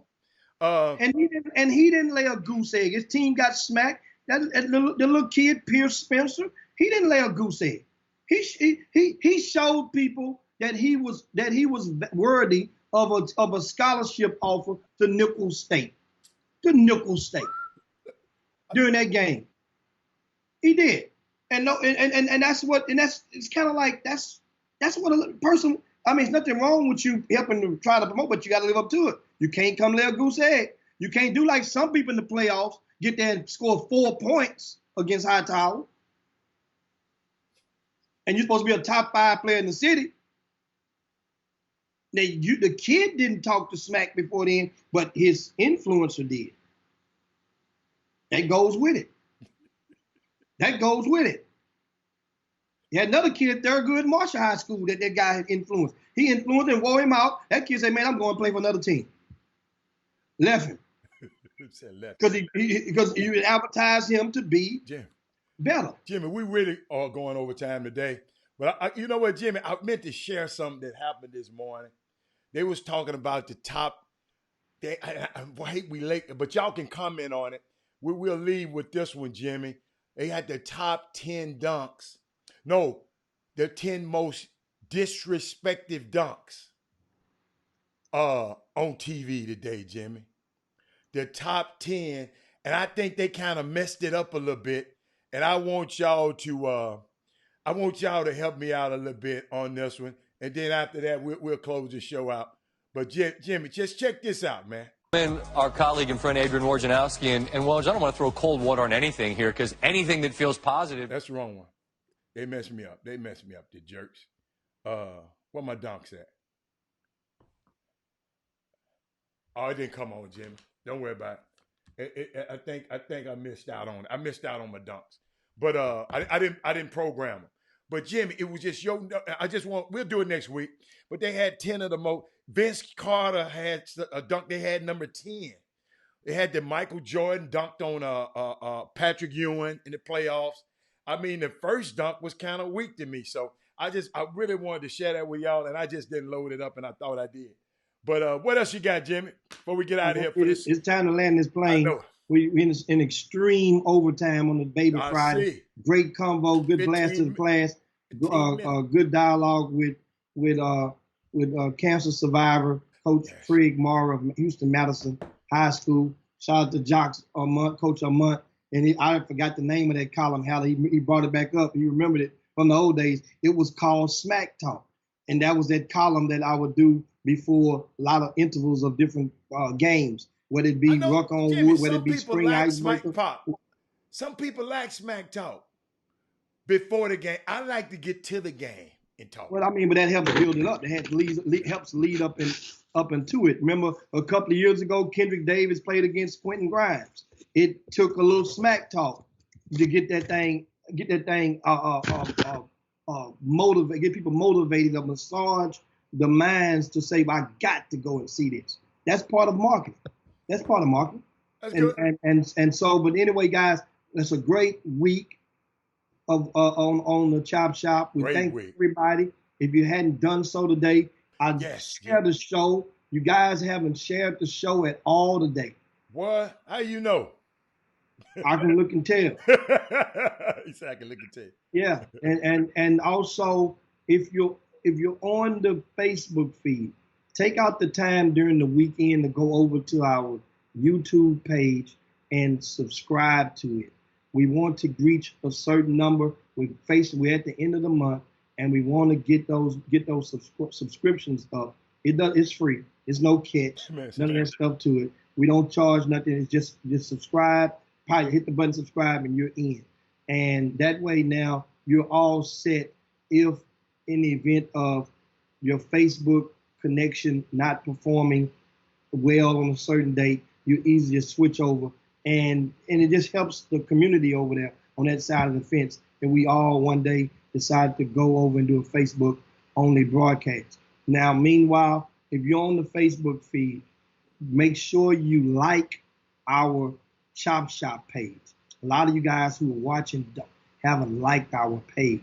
Like our Chop Shop page on Facebook and leave a comment and let us know how you like the show. If there's anything that you want us to improve on, send us an email, chopshophtx@gmail.com. Hey, Jimmy. That's email box. Jimmy, I got a request. Melvin Dude's talking about, am I shopping tomorrow? Man, I'm not going nowhere. But Jimmy, I found it. If we can end the show. If y'all got a few minutes, I'm gonna show y'all these dunks, and we can talk about it. We can talk about it on Monday. Cause I really. Meanwhile, today is April 30th. Brings us back in history 29 years Jimmy, to one of the most we can talk through it. I really want y'all to, tell me what happened. We're just gonna play for a few minutes, and then the Chop Shop game song will be on. But man, we had a great week. Thank you for Keelan, young Keelan Farouk, Jimmy. Jimmy, who was the other guest today this week? This week we had Trace Young. We had Trace Young on Zoom. Yeah. Watch this dunk, Jimmy. LeBron put your homeboy the Jet in the yeah. Yeah, Jimmy. Number 9, Vince Carter. Yeah. Okay. Hold up. This is the one I'm talking about. With the versatility and the power. Chuck McGowan said, "Come over to the Boom Boom room. I mean, to the YouTube room. Hey, we don't want you to leave Facebook. We just want you to be able to have both of them. Okay? We still love Facebook, but we just want to be prepared. We want to thank you, Melvin Dukes. Check these dunks out. Oh my God! Watch Jimmy. What you think about this one? Especially early in his career, Greedy. Not Jimmy. just with one hand versus your crosstown rival. Jimmy, look at This this. is two hands. Yeah. On Paul Gasol. Blake Griffin. Looking Yeah. in my window. Hold up. Pow. Those were two Hold up. Two different plays in the same game. Number 7, Michael Jordan. Here's the one we just saw. Ooh, like a ballerina on the baseline. Debbie Allen will DeAndre Jordan messed that team up. see the baseline coming, the double team coming from start. And then When he tried that move with the Dallas Mavericks Oakley, former teammate with the Skins, and then came up missing in Houston, What that about team that? messed up. What about that? Jimmy, watch this one, Jimmy. Let me Number see. 6. This one's going to be Dwayne Wade over Varejao. Here we go. Oh my God. There's a dunk. There's a dunk they left off of here, and I'm really disappointed they left off of here. Why? How you know it ain't one? It's one I saw it this morning. That was you a saw dunk. it? Okay. That was a dunk they left off. That they left off, and it just that definitely was the dunk KJ did on the Akeem Olajuwon. Yes. That was a top 10 dunk. Yes. That because those are two. I mean, that's Olajuwon. Ain't most of those guys are getting dunked on. How many Hall of Famers that we see getting dunked on, getting dropped? That's Hall of Famers. Olajuwon's a Hall of Famer. Got dropped. I like how you did that. Hey, your boy, DeAndre. Who is this? Oh, we. That's his classic triangle. Everybody knew when he Oh, he didn't really dunk that hard. He bet not shoot it, or they gonna take He didn't really dunk that. He dunked that one like her. Nostalgia. You're finally dunking over Dikembe Mutombo. Uh-oh. That dunk there, well, that's Mutombo. That's a Hall of Famer. That's why, see, so they gave MJ that over Mutombo. But that Kevin Johnson baseline in Phoenix Suns over Olajuwon, Yeah. we started liking KJ after that dunk. Houston start liking Hey, KJ. man, Chris Dudley threw the ball at Shaq, man. Uh-oh. See, the young fellas didn't see that, Jim. Shaq was social distancing on that one, right? I'm trying to see. I forgot which one was number 1. Oh, Scotty. Number one, This Scotty. Watch Yeah, what with he Scotty- did to him. They with pushed him in the Scotty face. They stepped over him. they showed that one on the video, on the documentary. Herb said, "Cool out, Rob." Herb, I say he dunked like you, Herb. Herb, that's a compliment, baby. But that's all right. We out of here, Jim.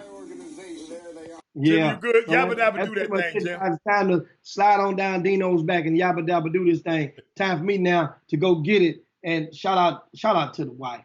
This how we roll over here. Let me see This what how she we roll done. over here. Let me see what she done done.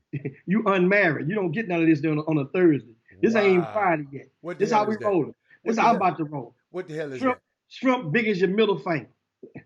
She Look at wrong for that, man. I'm about to get dead up in here too. Oh, got- that's Got that so good special. butter. That good butter. Oh my God, I'm about to. Bye, Matter of man. fact, let me give me some Germatized. Jim Hicks, Rob Hatter. You are now tuned in to the Chop Shop. I'm Retro. Let's get it. We in the Chop Shop. We live in the Chop Shop. We talking sports talk. We live in the Chop Shop. We in the Chop Shop. I'm talking sports talk. So turn your dials up. It's live in the Chop Shop. We in the Chop Shop. We live in the Chop Shop. We talking sports talk. We live in the Chop Shop. We in the Chop Shop. I'm talking sports talk. So turn your dials up. It's live in the Chop Shop.